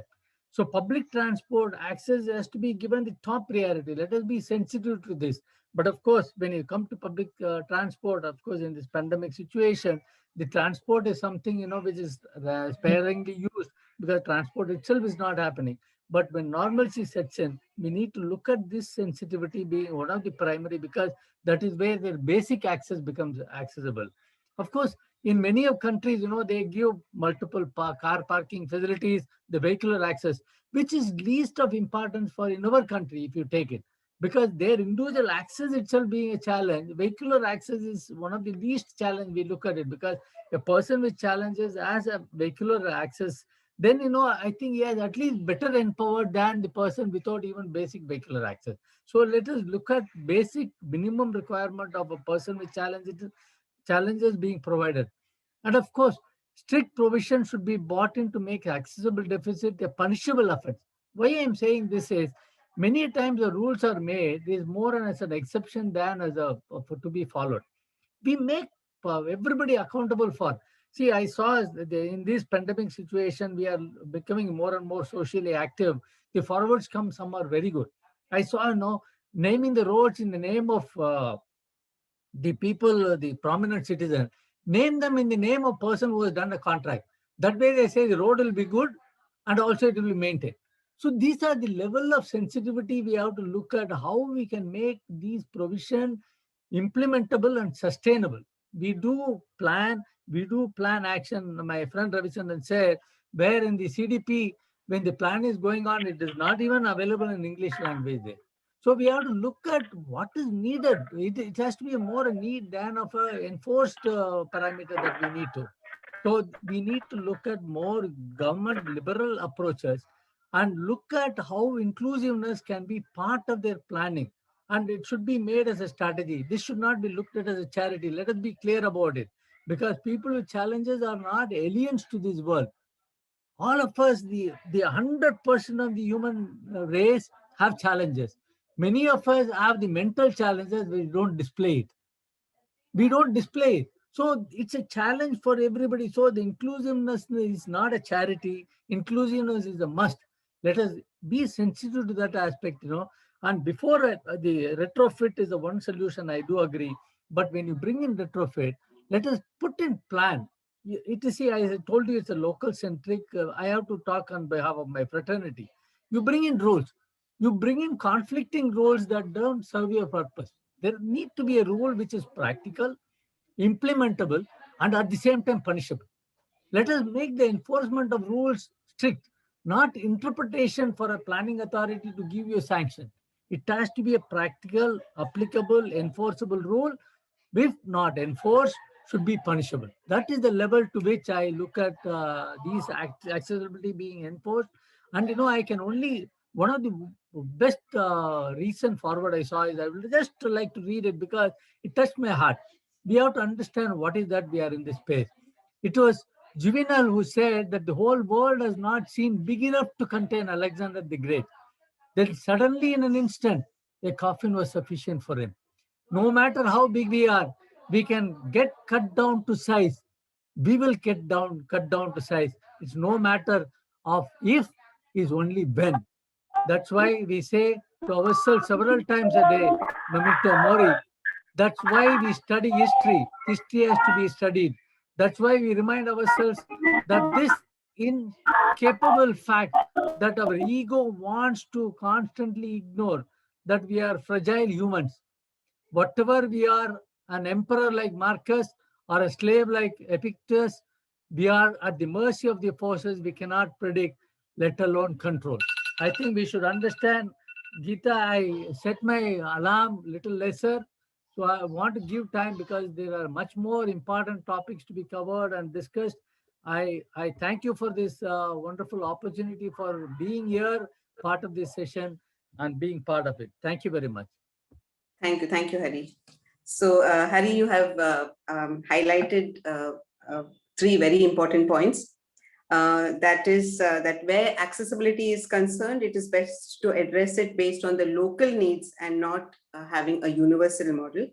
The second you said is that retrofitting of existing structure should be insisted, whatever be the age of the structure. And the third, that the strict penal provision should be brought in to make accessibility deficit a punishable offense. Thank you, Hari, for highlighting very pertinent points and for your presence in this seminar. So in conclusion, there needs to be accentuated government-led preparedness for response processes, including legislation, policies, and coordination mechanisms, which are fully inclusive and able to meet the needs of persons with disabilities. Positioning accessibility as a core component of national development strategies is vital. We sincerely look forward to a future where collaboration and equality is central, with an impetus on professionalizing accessibility service provision and support, which all our speakers today have stressed on.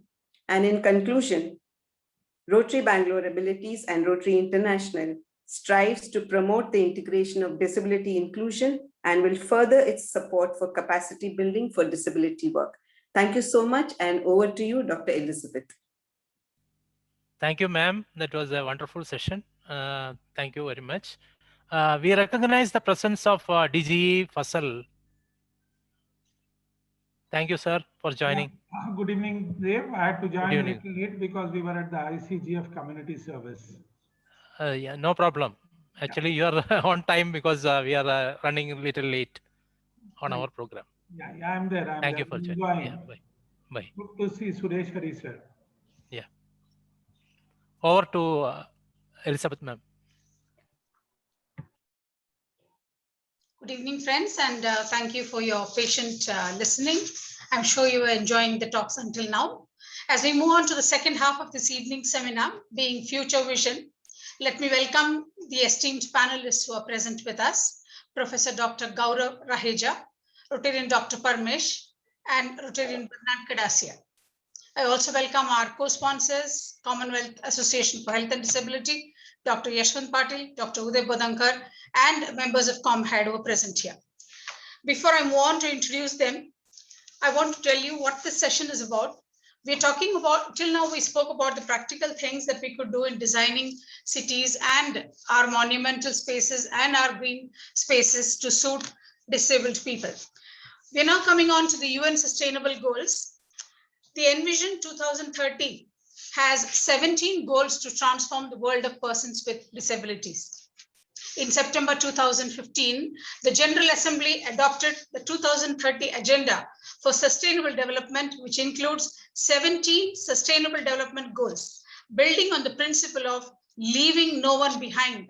The new agenda emphasizes a holistic approach to achieve sustainable development for all. Imagine the world in 2030 fully inclusive of persons with disability. In September 2015, the General Assembly adopted the 2030 Agenda for Sustainable Development, which includes the 17 goals. Building on this principle, they wanted to stress the need to have an inclusive society. The Sustainable Development Goals explicitly include disability and persons with disability 11 times. Disability is referenced in multiple parts of the SDGs, specifically in parts related to education, growth and development, inequality, accessibility of human settlements, as well as data collection and the monitoring of SDGs. The newly implemented 2030 Agenda holds a deep promise for persons with disabilities everywhere. The year 2016 marked the first year of the implementation of the SDGs. At this critical point, Envision 2030 was expected to work for the promotion of mainstreaming of disability and the implementation of SDGs. Disability in particular has been included in goals number 4, 8, 10, 11, and 17. And accessibility is particularly highlighted in the UN Sustainable Development Goal number 11. Details of this we will go on as we go on to our respected speakers. It is my pleasure to introduce Dr. Gaurav Raheja, who is the first panelist who will be addressing us. A professor of architecture, a design thinker, and a well-known expert on universal design, accessibility, and social inclusion from IIT Roorkee. He is also a professor in charge for inclusion and accessibility services at IIT Roorkee. Professor Raheja is a strong advocate of human-centric and social design approaches with a focus on invisible populations, including children, persons with disabilities, elderly, and other population groups. He has been a key advisor and consultant for various accessibility projects and initiatives under Accessible India campaign, including the audit of the Prime Minister's office, New Delhi railway station, and the Indira Gandhi International Airport, among several others. Recently, he has been appointed as consultant to the National Institute of Urban Affairs to revise the harmonized guidelines and standards for accessibility. He has also been a consultant for the Ministry of Railways to draft the accessibility guidelines for Indian Railways. He is currently an action leader for Global Center for Spatial Methods for Urban Sustainability. He has been awarded the Universal Design Award in 2010 by the National Center for Employment of Disabled People. He has been guiding doctoral research in the domain of accessibility, universal design, and human-centric inclusion, issues of inclusion in diverse urban contexts. He has also addressed institutions like IIM Ahmedabad, IIT Kanpur, IISc Bangalore, JNU, TU Berlin, among several others. Dr. Raheja, we welcome you to this panel discussion. Thank you for your patient waiting, because I saw you right at the beginning of the seminar. Thank you for being here. We look forward to hearing, based on your expertise, your expert suggestions, and thoughts of making inclusive and people-friendly architectural designs. Over to you, Professor Dr. Gaurav Raheja. A very warm evening, and thanks, Elizabeth, for the generous introduction. Just to check, am I audible? Yes, you are. Yes, sir. Yes, sir. Okay. Thank you so much. And can I also get access to share my screen? Yes, you can go ahead. Okay.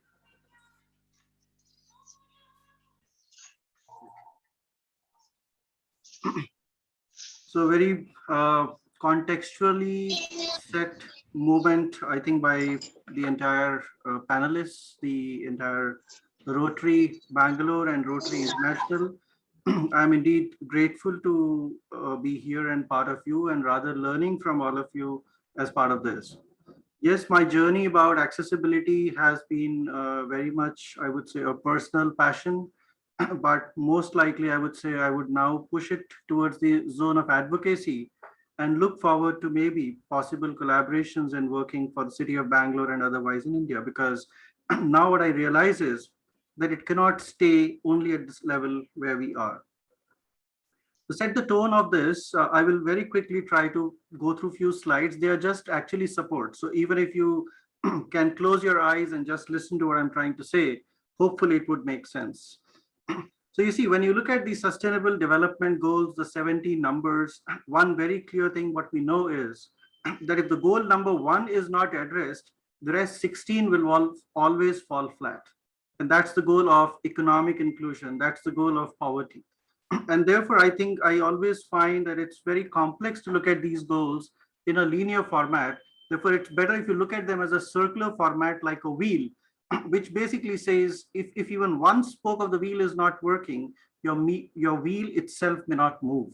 So essentially, the idea of sustainability is not about working on one goal and leaving the other, therefore talking about people with disabilities and leaving the others, I think it's about an integrated effort. I'm actually reminded about today's seminar, though it is virtual, but connects me to Bangalore. But many years ago, when I was invited by a corporate called Accenture in Bangalore, related to some awards related to accessibility, I recollect I had got introduced to Deepa Malik on the stage, the well-known Commonwealth champion of the games. And I recollect that story from the same moment. You see this wheel. Wheel is a symbol of evolution. Wheel is a symbol in the chakra of the India. Wheel is the symbol that symbolizes the 24 hours of a day. And this wheel is what is a symbol of progress. But this is what I remember. I met her on the stage of that event when Deepa told me that isn't it a paradox that it is the same wheel. The moment I sit on that wheel, it's being looked at as a symbol of challenge. It's being looked at as a barrier. It's being looked at as a limitation. While what is a symbol of progress, suddenly a wheelchair becomes a symbol of complete disability. I think I won't go into details of this, but it was a very big learning. So the one point that I'm wanting to make here is that disability is not a subject about them. It's actually about us. Tell me, how many of us have never fallen sick? How many of us have never got COVID? How many of us, even if we didn't have COVID, were not stuck to our homes because we could not move? Isn't that an experience of disability? And isn't that enough? But the fact is, post-COVID, most of us would have the choice to move. But for people with disabilities, many a times that's the life. And it's pretty hard for us to understand. I find it's pretty insane for an educated society like ours to not reflect upon it in times when it is COVID. I think COVID has been a greatest example of inclusion. The disease is inclusive, but the health is not inclusive. And this draws the lines of inclusion and exclusion between us and puts accessibility into a context of charity. Second point, which is about the infrastructure that we built. I believe infrastructure is one component, but one very critical component, though I would add to this infrastructure as information as well as services. Point is, do we see how the infrastructure draws these lines between you and me? And when you and I have not raised a voice, not raised a concern, have not done anything about it, I don't think I have any hopes about having any form of accessibility beyond lip service. Because if we continue to see these lines of exclusion and continue to bear them, I think tomorrow it is going to be your and my turn to continue to be excluded when you and I get old, when you or I get into a disease situation, when you or I have a health condition which starts drawing these exclusive lines. These lines are coming through steps as barriers. These lines are coming through parkings as barriers. These lines are coming through behavior as barriers. On streets has these lines, public spaces have these lines, institutions have these lines, and you find even healthcare has these lines. The question is, how can we bridge these lines? Because they have not to fit one person, but a complete humanity. The question is, today you and I can fit in the box that I can see here, but tomorrow we can be out of this box because our age and other limitations are a matter of continuous change. Today we have black fungus, which can take us to blindness. Tomorrow we have another forms of disease. And I'm pretty sure most of us would be well aware that our society is already under a pressing mental health condition, which is an everyday affair. It's not a special affair. So access, I think, is a pretty important subject now, which cannot be delayed any further, and it needs to be brought onto the table so that we start erasing these lines that we have built either by ignorance or by knowledge. This is how you see, it's a symbol from a housing in Netherlands, but here also you see even symbols talk about these lines of exclusion, but if we stay silent about them, it would continue to harm us more than to help. So it's like a symbol where an entrance for a person with disability is different from the entrance that's a main entrance. So I think this is where the acknowledgement of the law, acknowledgement of the human conscience becomes more important than merely the lip service of the constitutions. Third point, inaccessibility transforms disability into handicap. A person with disability is as normal as a person who wants to call himself able-bodied, because disability is just a form of diversity. It's a form of human difference. But what is not so normal is when disability transforms into handicap. But the question is, who transforms disability into handicap? I think it's us. It's us who are responsible for the built environment, who define this handicap because your wheels cannot cross a threshold. But the question is, who built those thresholds? If your door is not wide enough, who created those barriers?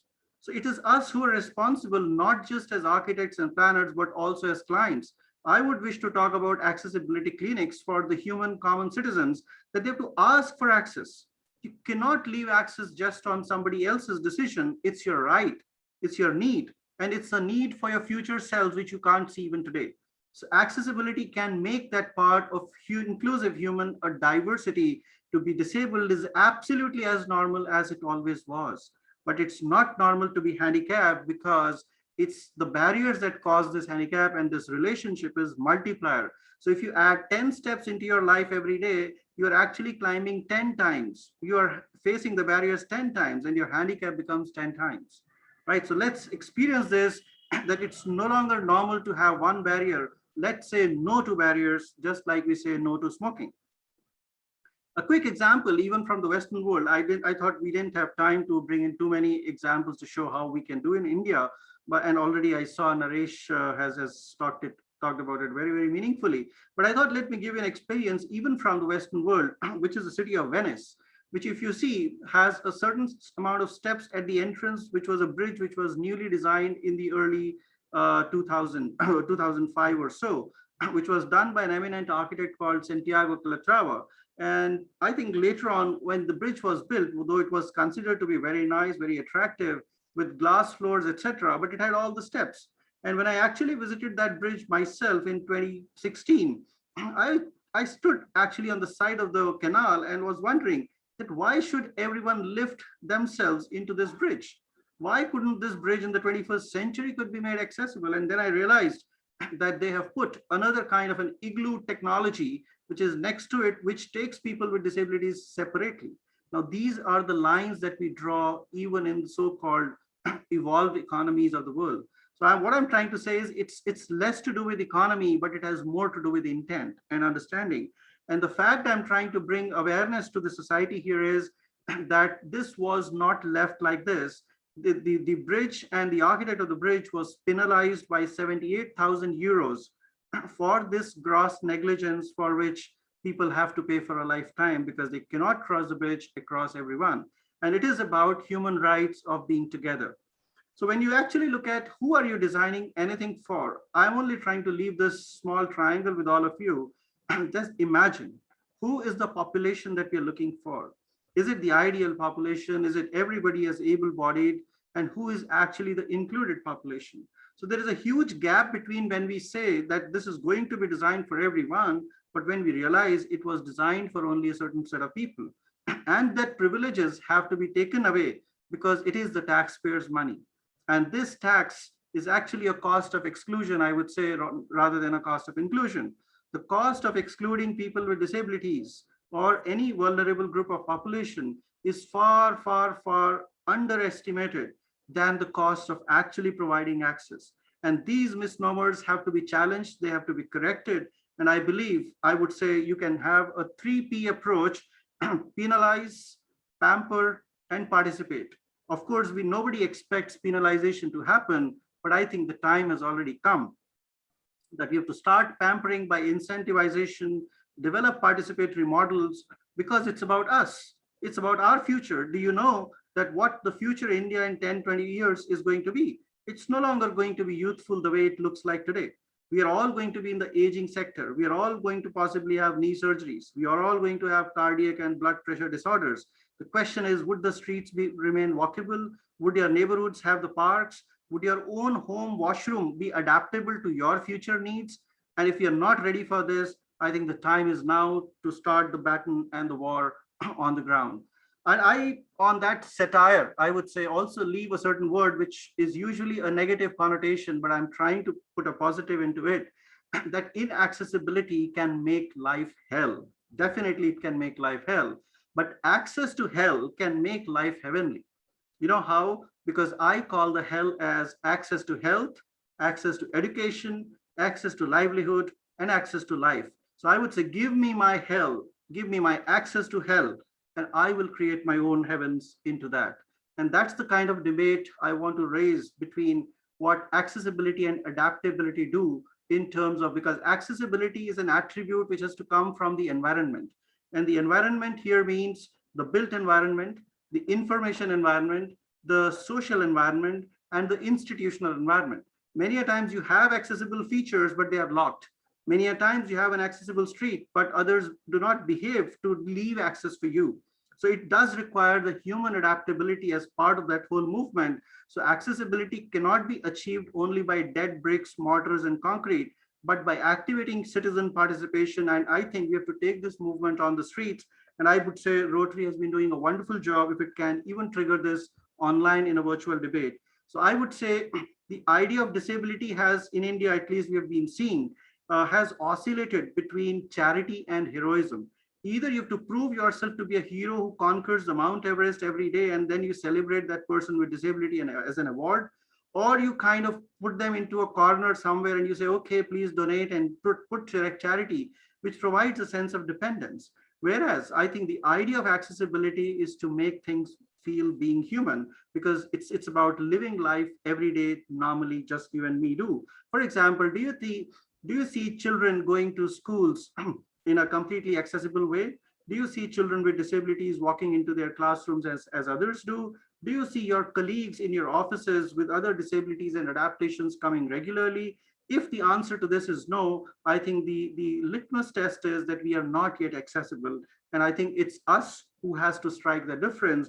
And coming to the fact who should actually take the lead on this, I think I would lead another satire here is that, which is pretty valid for an Indian context. I think in India, the design decisions are least taken by designers. They are least followed in master plans.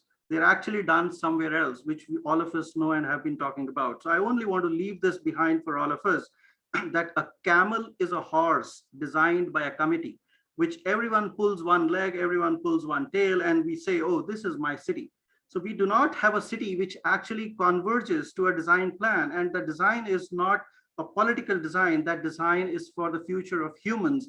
And if humans do not come together and be made aware of this, I think our cities are going to be bigger hells than what we have today.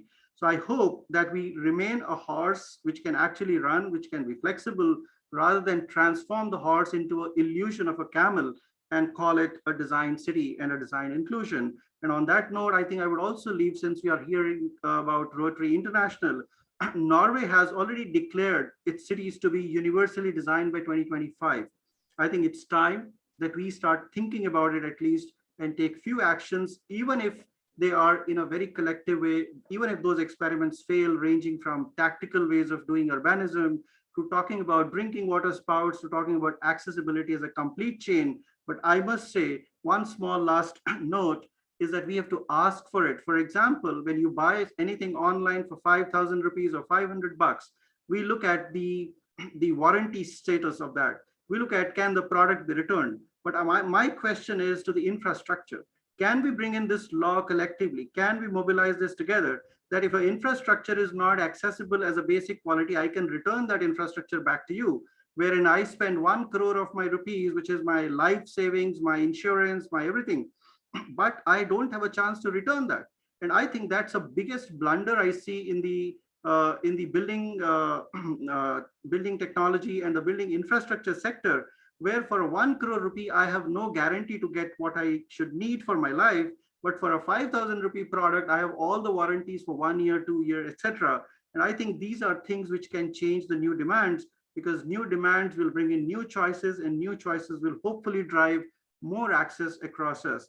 And my lasting statement, therefore, would be, instead of investing in insurance only as money, I would say accessibility investment can be a great insurance for all our lives, because then we could actually move when we wanted to move. We could actually move when we are sick. And if we can be provided that access, I think I don't need even an insurance policy for my own life. So at that note, I would say, let's look forward for sustenance as a very inclusive agenda, as an interconnected goal, rather than a goal which segregates and says, okay, we will resolve poverty separately and we will deal with disability separately. They are absolutely going to be together, because inaccessibility leads to more poverty further. So I would say accessibility can actually contribute to goal 1, by removing people from poverty, by providing access to actually what we need is the health, education, and livelihood, so that I get my access to life. At that note, I would say thanks to all of you for a very patient listening at this odd hour, but really grateful to Rotary for having me here. Thank you. Thank you, Dr. Gaurav Raheja. Your idea of inclusivity, your contextual reference to the pandemic, and what impressed us most is your ability to consider disability and inclusion by putting ourselves in others' shoes. And also that we need to start by owning responsibility and by asking for our rights. I really love the way you brought humanitarianism into all aspects of planning. That really impressed us. And thank you so much. And we need more people like you to lead us from the front. Thank you for that inspirational talk. Thank you very much, Dr. Raheja. As we move on to our next panelist, Rotarian Dr. Paramesh. Welcome, Dr. Paramesh. Thank you for patiently waiting out there. Dr. Paramesh is a pediatric pulmonologist, allergist, and environmentalist. He has been the chairman of the H1N1 Control Core Committee, Government of Karnataka, visiting professor at the Divecha Center for Climate Change, advisor, Rajiv Gandhi Institute of Public Health, Rajiv Gandhi University of Health Sciences. He is a member of the Academic Council of the Adi Chunchanagiri University, a working committee member of the WHO NGO for Climate Change and Health, principal investigator for aeroallergens and health, the Ministry of Environment and Forests. And he has also been the chairman of the State of Environment and Action Plan, a World Bank project in 2003. He is a Karnataka State Rajyots Parisar Prashasti awardee, among others, member of the editorial board of the Current Science, member of WHO NGO Climate Change, and a lead of the Future Earth health-related sensitization of South Asia. He is also the national president of the COMHAD India chapter 2021-22. And if you're wondering what a medical doctor is doing here, then we must know that his passion in environment conservation is what draws him to the relevance of green and safe spaces as an important factor in inclusive spaces. Over to you, Dr. Paramesh. Respected Chairperson Elizabeth, thank you very much for your kind introduction. Good evening, everybody. Namaste. At the outset, while thanking the organizers for this wonderful program, especially Rotary District 3190 extending invitation for me to participate in the wonderful program with the enlightened faculty and distinguished audience, I bring greetings from the institutes of my affiliation. Can I have the slides, please? Can I have this slide, please? Just a minute. Okay.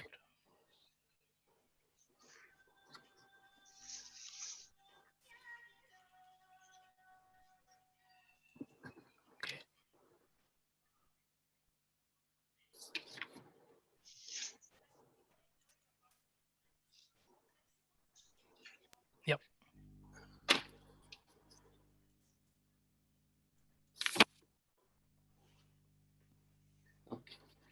Yes. All right. I think Indian Institute of Science just celebrated 2 days ago about 112 years of anniversary. We had an international program and World Allergy Day, as a matter of fact. The topic has assigned to me the access-friendly spaces that are environmental friendly and green too. Two of the speakers, especially Basavaraju and Gaurav Raheja, especially mentioned about putting the central point in the health-related issue. And our chairman also highlighted how health is related to the environment and how we have to take it forward. The health for everybody is equally important and accessible to everybody. Let's move forward. Next slide, please. Well, as a matter of fact, Envision of 2030 Goal 11, as our previous speaker said, and we have the answer for the and the number 15 for the 11. It is all interrelated, 17 items interrelated. Three important health-related issues we have to discuss in the greenery. First is provide the safe access to the green public places to everyone, in particular, women and children, elderly people, people with disability. Second important, reduce the adverse per capita environmental impact in cities by reducing the air pollution, water pollution, soil pollution, noise pollution, and solid waste management, including the hospital waste. As 4.4% of the hospital waste comes there. Support the positive economic, social, environmental links to strengthen the national and regional development, both urban, semi-urban, rural area, as a matter of fact. Next slide, please. And let's look into the role of the green spaces in our health. We all need the green space for socializing, enhancing the psychosocial restoration, enhancing our immune functions, as a matter of fact, and increase the secretion of the happy hormones in our body, keep a healthy, happy, good sleep. Public green spaces are parks, woods, plazas, forests, playfield, which are very much interested. We celebrated last month the World Earth Day. The theme was Restore Our Earth. But next month we are going to celebrate the World Environmental Day. The theme is ecosystem restoration. So we are damaged so heavily, so critically, we have to rebuild it, as a matter of fact. That's what it means.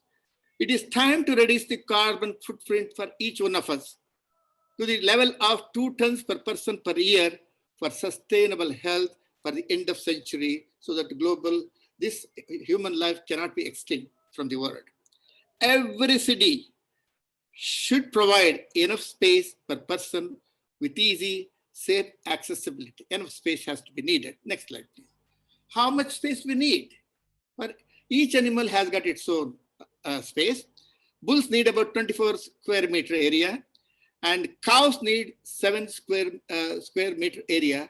That is what Gomala was prepared in all the villages. Lake has to be, Gomala has to be there. That is the grazing spaces, and also air space, as a matter of fact. Green air, as a matter of fact. That is the lung spaces. And humans, we need 9 square meter per person, as a matter of fact. Next slide, please. And these green spaces linked to positive health outcome for all of us. I like to sensitize, not going to detail about health-related issues.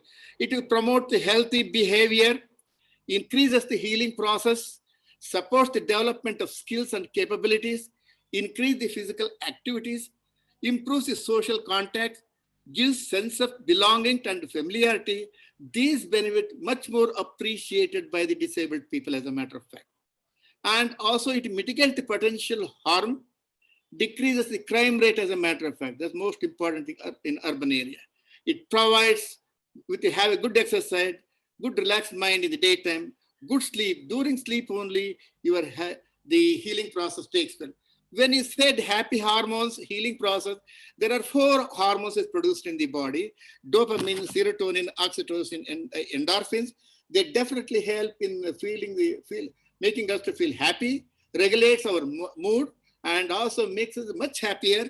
And also it enhances our good behavior and trust, empathy, positive memories. As a matter of fact, reduces the pain and boosts the pleasure.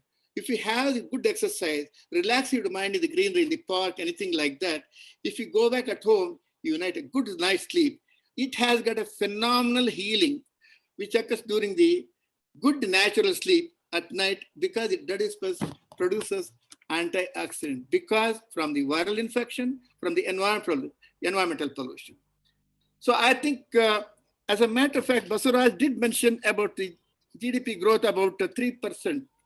I think economic policy makers always think about how much economy we gain about it. I think this is the study done by Public Health in England in 2020 that shows they will save nearly 2.1 billion pounds per year from the health cost, having parks and all this thing.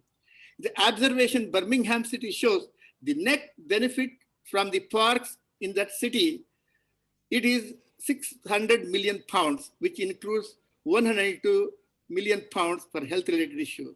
And Sheffield shows if you spend ₹1, you save about 34 rupees by the health save cost. And houses built very near to the park. Many people want those type of greeneries and all these things. Moving forward. Next slide, please. Next slide, please. And I think Suresh Hari did mention history is very much important. I agree with you, sir. History is important. In addition to, we should understand the visionaries, environment, green space. 4 names come into the picture in Bangalore. One is Kempegowda. He put 4 towers in each area, east, west, north, south.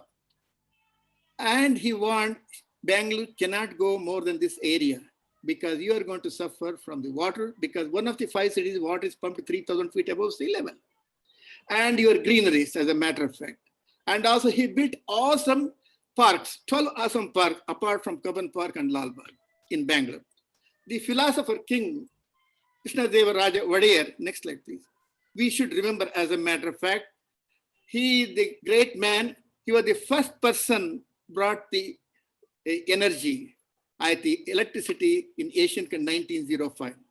He built various parks across the country, various dams, water and all this thing. Mahatma Gandhi said, if you want Ramarajya to live in, come into the old Mysore state where Maharaja was there, as a matter of fact. This is what they mentioned. Bharatana Sarvam Vishweshwaraya, he's a great engineer and a philosopher, as a matter of fact. He said, industrialize or perish, but maintain your environment in a balanced way. Keep your lung space and park, don't disturb them, don't encroach them.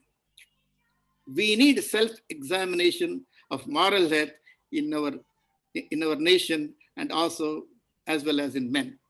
And another person we have to remember is a German, Gustav Hermann Krumbiegel. He is the founder of the Mysore Horticulture Society, 1912.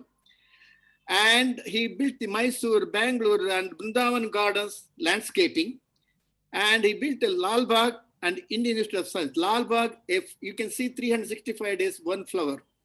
In Indian Institute of Science, 400 acres of land, you have all the trees all over there. He built it. He is a great man. As a matter of fact, Krumbiegel Monument will be rebuilt again in the Lal Bagh.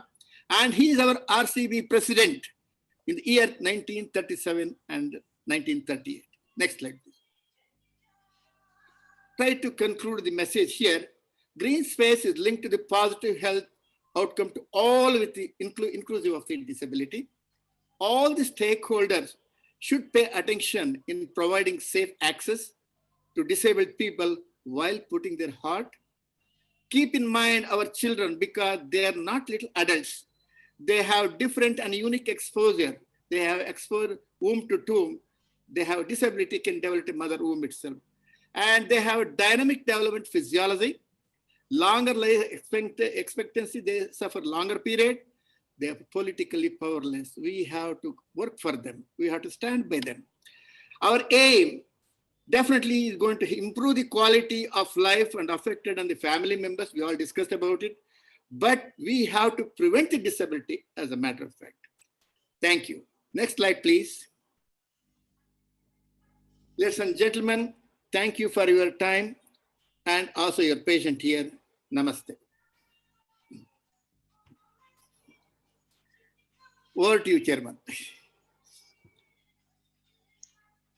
Thank you, Dr. Paramesh, for your inputs on the significance of green and inclusive spaces and the need to curb pollution, thereby creating safe, accessible, and healthy spaces. And also the reference to our visionary leaders, which really is going back to history and learning from them and taking it forward. Thank you, Dr. Paramesh. Going on from this environmental issues, now we go on to our next panelist, Rotarian Bernard Kadasia. Rotarian Bernard Kadasia from Kenya is here with us. In fact, he is here right from the beginning of this meeting, and I'm sure he has been patiently waiting for us. He is the president of the Geneva-based Alliance for Health Promotion, an international NGO in official relations with the World Health Organization. The Alliance has the official UN ECOSOC status.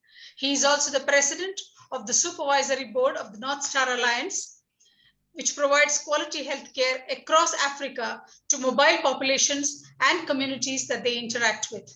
He holds many other board positions in local, national, and international organizations in community development, health, and education.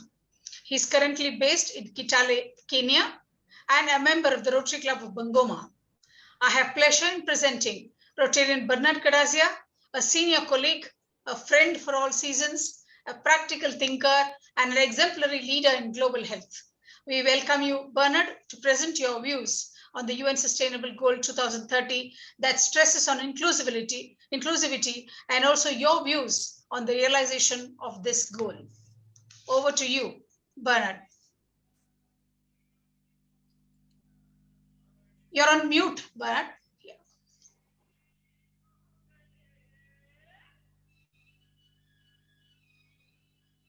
Thank you. Can you hear me? Yeah, yes. Thank you. Thank you very much. First of all, let me say I'm really honored and privileged to be invited to this seminar. Let me say thank you very much. And also congratulate Rotary District 3190 and also Rotary Club Bangalore Abilities and COMHAD, with which I'm very familiar, having worked a bit with Dr. The founder of the COMHAD.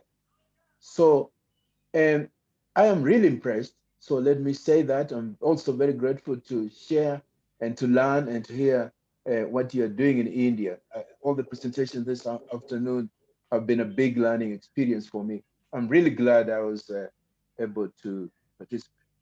I would say that I'll talk a bit about the Sustainable Development Goals and a bit where we are with that, and then also what we might do to really achieve them.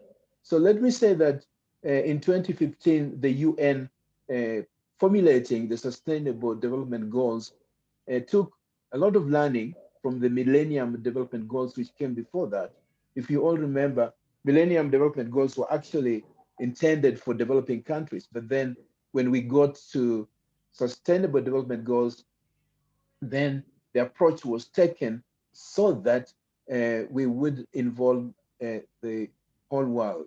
And what happened then is that it was a highly inclusive process that was envisioned and carried out, looking at people, looking at the planet, and also looking at prosperity. So within that, the people part, one clear vision, which I think you chair, Professor Elizabeth Paramesh, you mentioned, Cherian, that the idea was to leave no one behind, and that is to really carry everybody along. That was a key aspect of the Sustainable Development Goals. The other one was that we should be coming, by 2030, we should be coming to a situation where we have a freer and fairer world. Also, we were looking at achieving an inclusive society in which persons with disabilities can live independently, assisted to live independently, supported to live independently, included to live independently, with equal opportunity and dignity as everyone else in the community or in society. Also, the vision was to ensure that there's full and equal participation of persons with the disabilities in all spheres of life. And I just want to thank all those who have presented before, from urban development, from architecture, from social science, and from organizational aspects, charity, NGO. They have really covered the need and also the opportunities for equal and full participation of persons living with disabilities. The vision further was to create an enabling environment for, by, and with people or persons living with disabilities. I really want to stress this.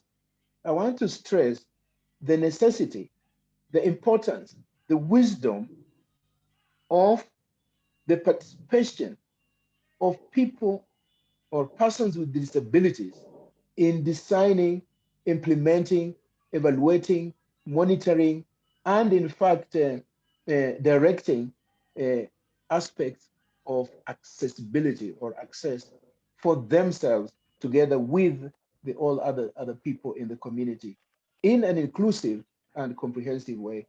I have experience working with HIV/AIDS, and there it was phenomenal what could be achieved by letting people living with HIV take a major role in driving processes.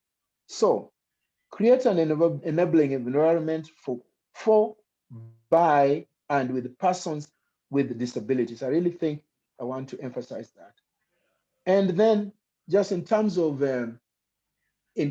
galvanizing opinion, I want to draw our attention. I think the Commissioner for Disabilities earlier on today drew attention to the Convention on the Rights of Persons with Disabilities. This was passed by the UN in 2006 and so far has been ratified by 182 countries. So there's no real, on the face of it, there's no real lack of political support for accessibility and access and inclusion of persons with disabilities. But a report which was carried out in 2018 by the UN found that we still have shortfalls. One, we need to make sure that people with disabilities get their rights.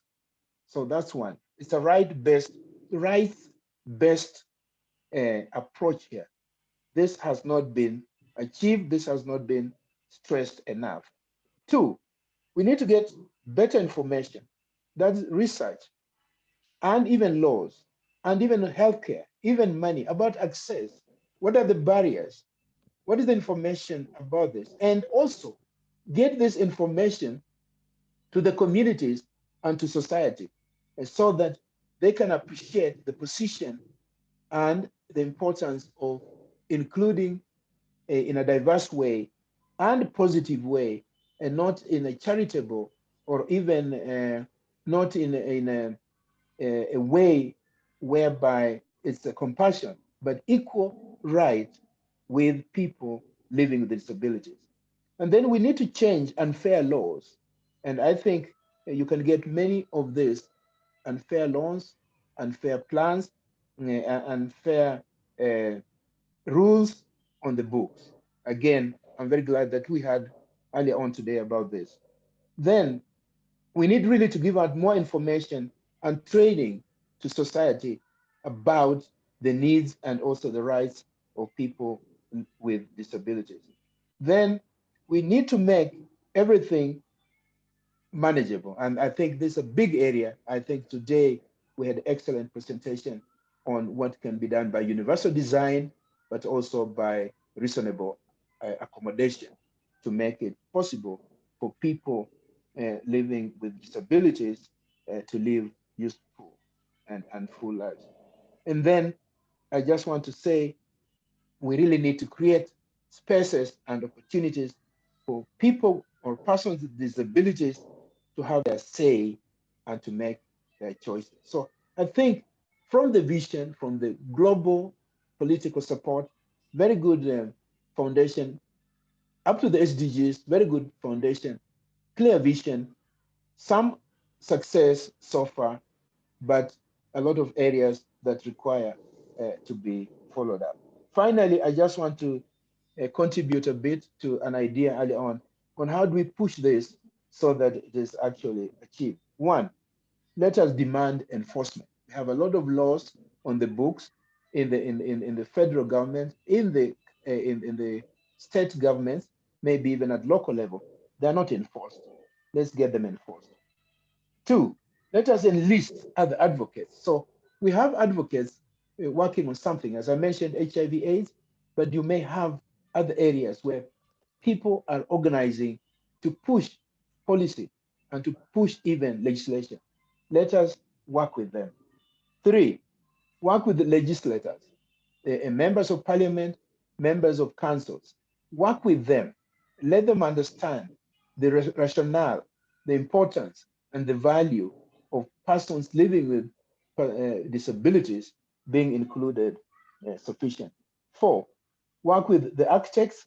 Very glad. I'm very, very glad today we have had very good cover from that angle. Work with architects, work with developers, work with the planners, and also work with the inspectors who are supposed to follow this up. 5, enlist the media. And I was very glad we had this mentioned earlier. When you have the media bringing stories of success, of heroism, of normal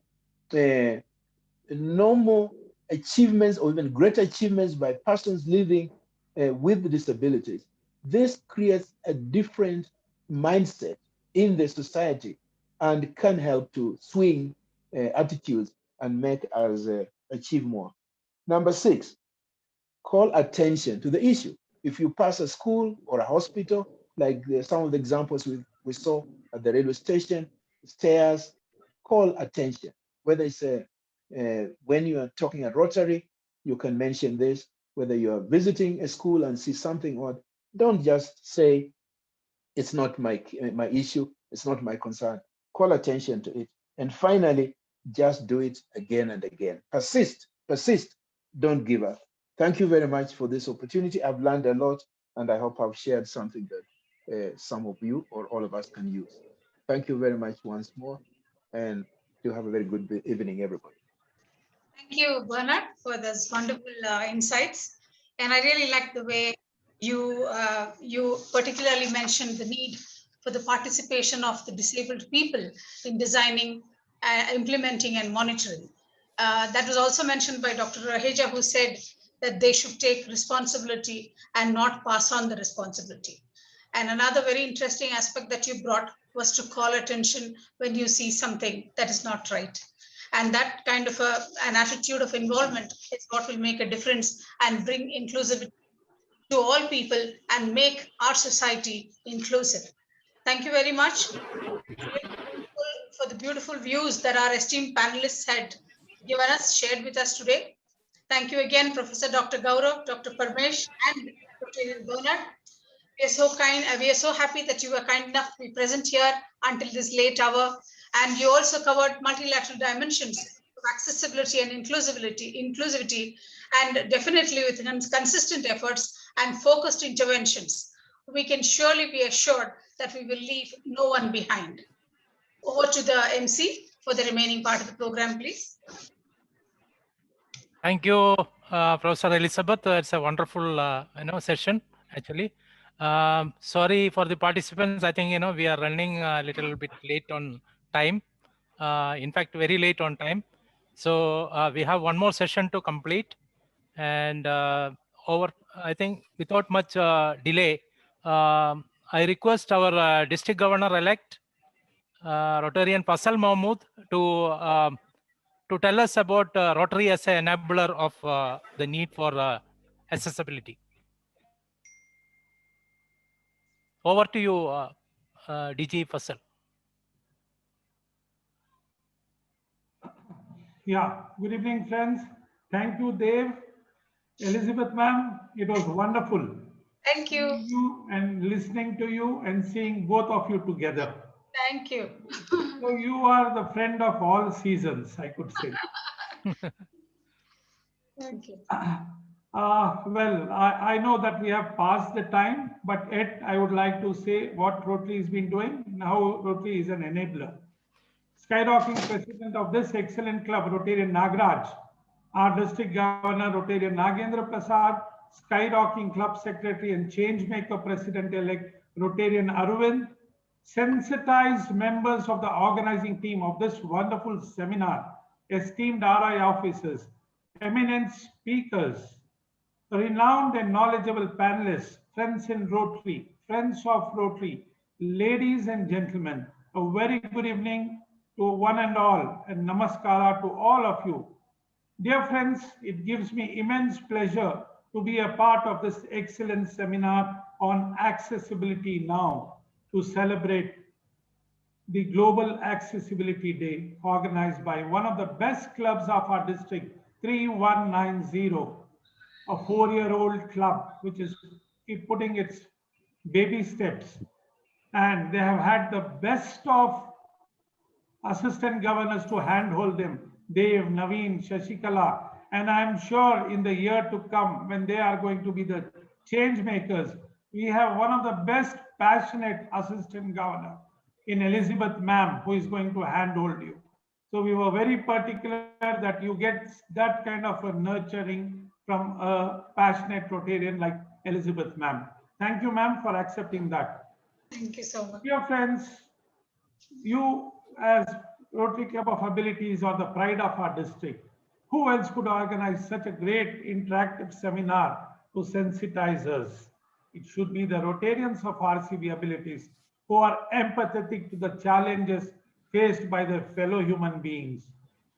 At the outset, let me once again congratulate a very passionate past president of RCB Rotarian, Elizabeth ma'am, and most energetic Rotarians of RCB Abilities for sensitizing us towards these burning issues faced by a common man in his day-to-day life.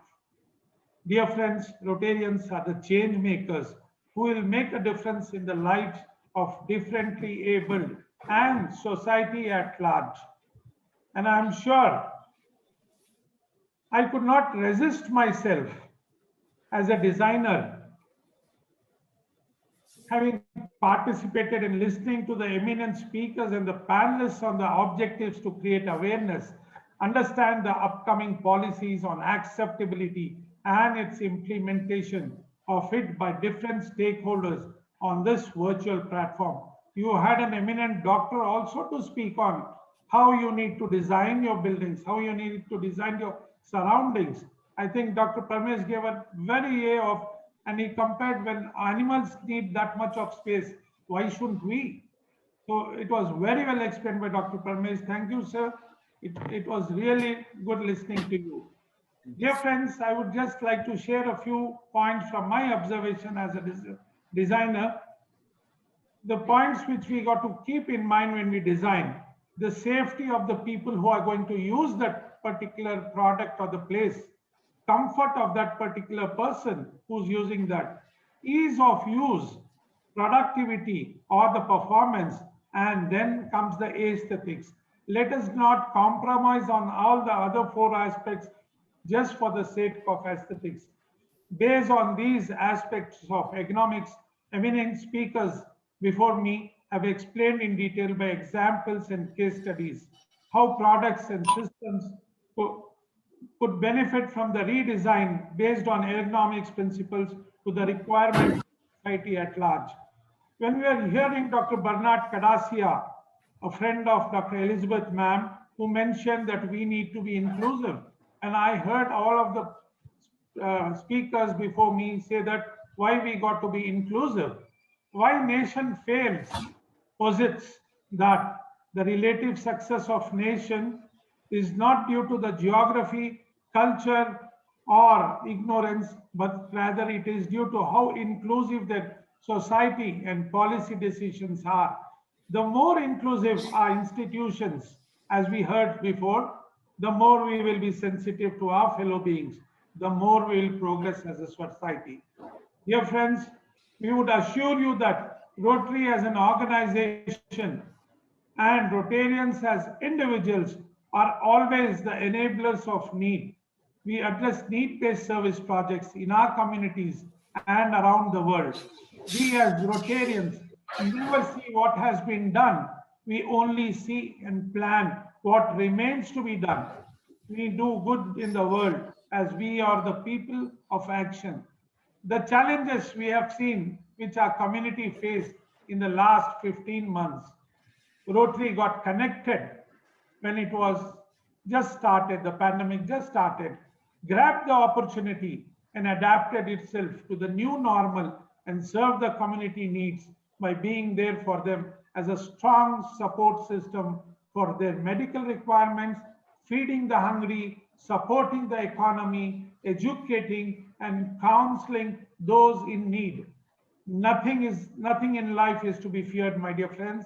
It's only to be understood. Now is the right time to understand the needs of the community so that we may fear less and eradicate the fear amongst our own selves and our fellow human beings. There is a great turmoil today, but these are not the usual times, my dear friends, not in span of human history. The wisdom of the ages is especially important to help us set our path and purpose. I am sure more of such programs and seminars will bring in the core awareness among the people at the helm of affairs to be sensitive to what you ideally want to achieve. This will lead to people becoming aware and react to such burning issues of discomfort to their fellow beings in day-to-day life. If you sensitize people to a particular problem or a situation, you may make them aware of it. We at Rotary need to have more of such seminars where we bring in awareness on a lot of sensitive issues which have hindered the lives of our fellow human beings in our society. Disease present, my dear friends, hate mongering spreading like wildfire in our surroundings and in our neighborhood and across the globe, and causing a lot of conflicts and putting peace at stake. Rotary needs to create awareness on social sensitization. What does this mean and how do we address this? And let me be clear, loud and clear. It is a process as Rotarians. We make the minds of today in the next gen immune to the effects of evils like discrimination of caste, race, gender, and to some point, religion. You may ask, what are the sensitization programs? Hear this out, my dear friends. Sensitization literally means making people sensitive about an issue. This is a core awareness raising and is what we really want to achieve. A peaceful world where love and affection has to bloom. Rotary has lasted, as all of you know, 116 years because of our strong ethics, our passion for service above self, and our unique approach to problem solving. One of the greatest strengths is how we reach across our communities and across national, ethnic, religious, and political divisions to unite people of all denominations and different cultural backgrounds. Our mission in Rotary has always been to provide service to others, promote integrity and advanced world understanding, goodwill and peace through our fellowship of business, professional, and community leaders. Our vision, my dear friends, is together we see a world where people unite and take action to create a lasting change across the globe in our communities and in ourselves. Let us together, through Rotary service, show that Rotary cares for the community and Rotarians are people of action. The world needs Rotary now more than ever before, my dear friends. You must be the change you wish to see in the world. Dear Rotarians, as change makers, in the year 2021-22, let us serve to change lives. And you are the people who will be changing a lot of lives. Thank you, my dear friends. Thank you, Elizabeth ma'am. Thank you, Arvind, Nagraj, and Dev for giving me this wonderful opportunity to be a part of this wonderful sensitizing awareness seminar. Thank you so very much. Thank you, DG, for that wonderful, words about how Rotary can be an enabler for, making a change in the world. Thank you so much. Thank you for, being late and patiently listening to us. Thank you. I think we have with us Dr. Ashwant Patel. He is the international president of the COMHAD. He has been patiently waiting so long, and I request him to, come in and give us the takeaway message from the seminar.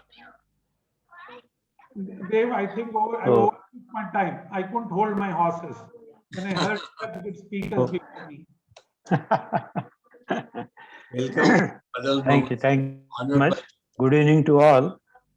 At the outset, I hats off to the Rotary Club Bangalore, that to Abilities Club, for the wonderful session they organized for the SDG Goal 11. and specifically Madam Professor Elizabeth, Madam Paramesh sir, they are our the mentor and the members of the COMHAD, and they were kind enough to include COMHAD as one of the partner in organizing this. And other members of the COMHAD, that is District Governor Nagendra Prasad, President Nagaraj, Mohan Ramnathan, Fazal Mahmood, Devadasan, Shiv Elare, and our eminent speakers, Shri Basavaraja, Ravichandar, Naresh Narsimha, Gaurav Raheja, Bernard, and Paramesh sir. Hats off to you for their wonderful session or their excellent points they have delivered in their deliberations. So, to go in past, I remind that these goals, SDG goals, there are 17. They have been already elaborated by some of the speakers. They were laid down by the United Nations in 2012 for the year 2015 to 2030. The main was through these SDG goals, it was promised to improve the whole planet and the lives on its citizen by 2030. Now it is already 2021. Hardly 9 years are there. And at what stage India stands? Because India is also one of the signatory to sign all these SDG goals. So it's a very critical point, critical question to us, how we are going to improve by 2030. The goal 11, it means that we have to work to make our cities and human settlements inclusive, safe, and sustainable to all, not for the general public, but as well as the vulnerable group of the society, that is the specially challenged people. And I am not the expert in this field, but as a health professional, to realize this goal, all concerned authorities, such as the government officials concerned, such as the architects, town planners, technologists, activists, they should come forward, meet again for the planning and the programming, taking into consideration of these SDG goals. Only 11 goals will not solve the problem, but as said by Dr. Gaurav Raheja, it is one of the spoke of the wheel. So if the wheel has to be in rolling, all goals should be taken into consideration in these meetings and set the programs and the services to the public for their betterment and therefore their welfare. One of our speaker has, that is Sri Naresh Narasimhan. He has already told that inclusive design, it's a very good aspect. That inclusive design means a universal inclusive design, I will say, universal inclusive design. It means that the design of products or environment or programs or services which is to be accessible, inclusive to greatest extent possible for all people without the need for adaptation or specialized design. So there should not be any need of adaptation or specialized design. It should be inclusive. So all these concerned authorities should come forward for the betterment or the improvement in our cities and the structures. What about the structure which are prevailing? The suggestions has been given by Shri Ravichandar, city planner, that whatever is possible, we can make the changes so that the structure should be inclusive for all and should be healthy in a healthy way. But for all these things, population is a big problem in our India, population. The population is rising so rapid that the space is coming lesser and lesser per person. So why not to concentrate on the population control also? And as said by our Dr. Paramesh sir also, one message I want to give, that rather than we should take care of this disabled or the specially challenged, but why not to prevent all these disabilities so that the problems will be lesser in future.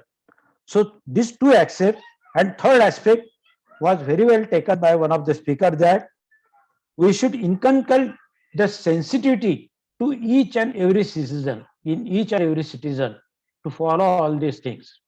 So this is my, in short, a take-home message for all, that all authorities should come forward, sit together, meet together, and plan accordingly for the betterment, for the welfare of the community all over the world. Thank you very much. Thank you very much, sir, for patiently waiting for your turn and giving us a very good takeaway message. Thank you so much. I think I take this opportunity to thank you.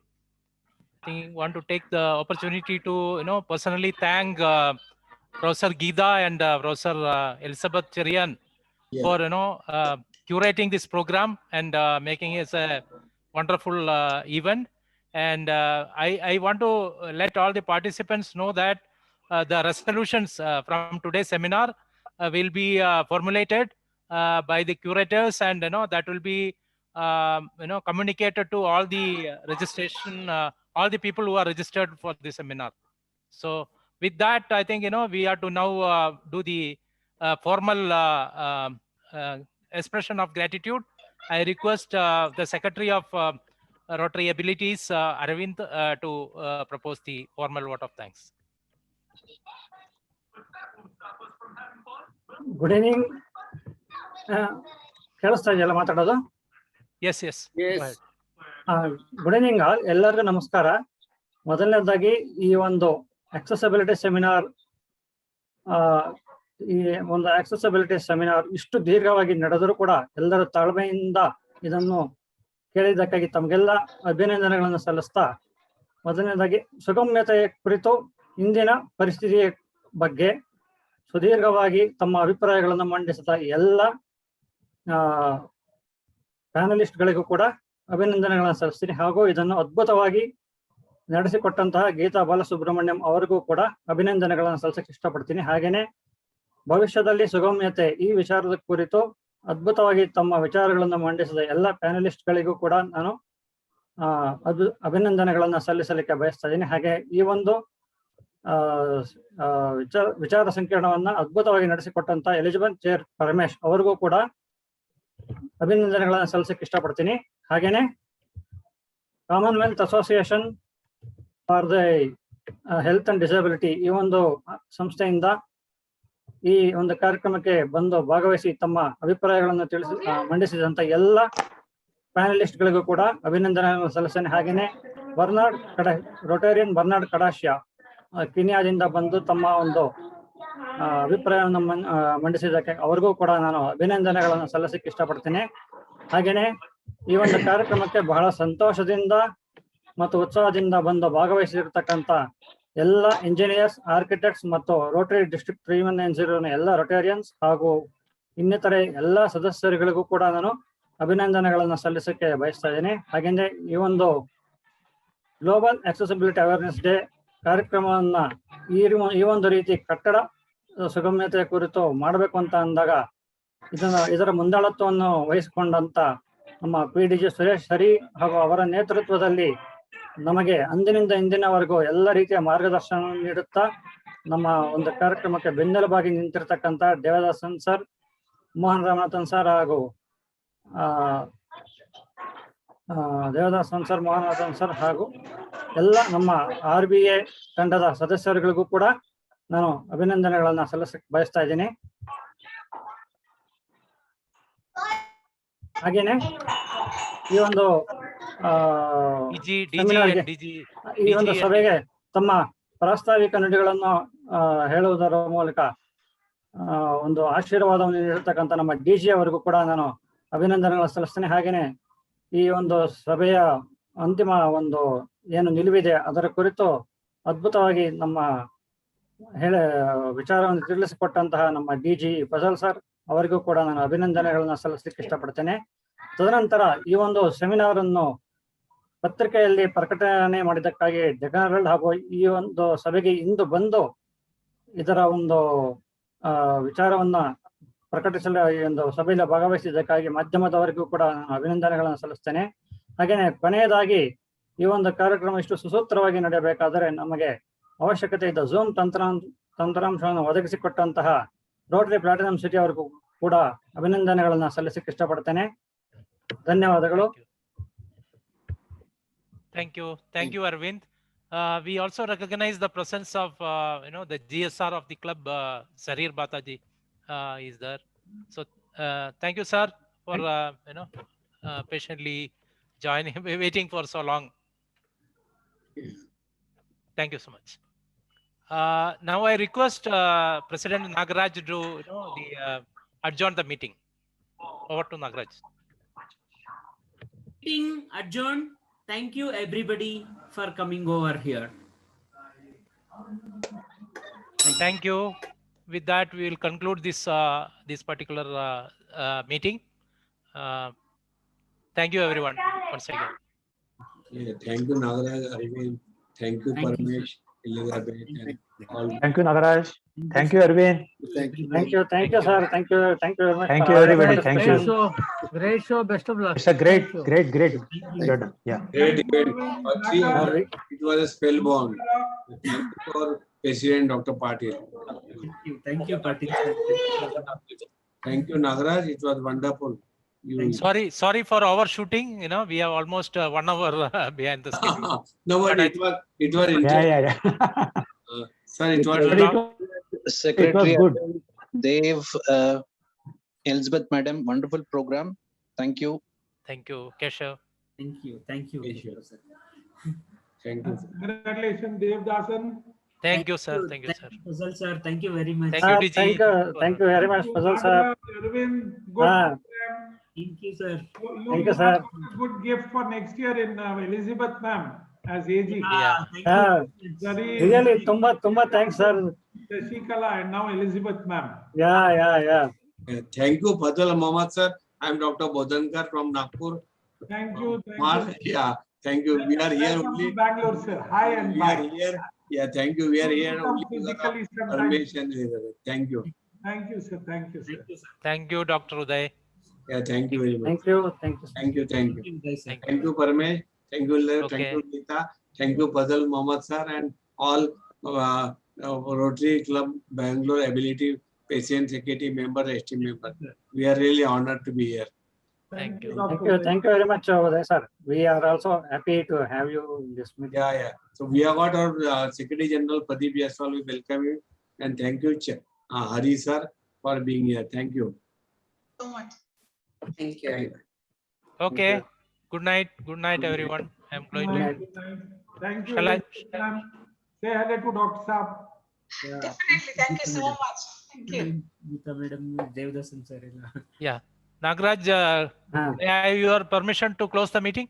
Yes, sir. Okay. Thank you. Thank you, sir. Bye-bye. Good night. Bye. Bye.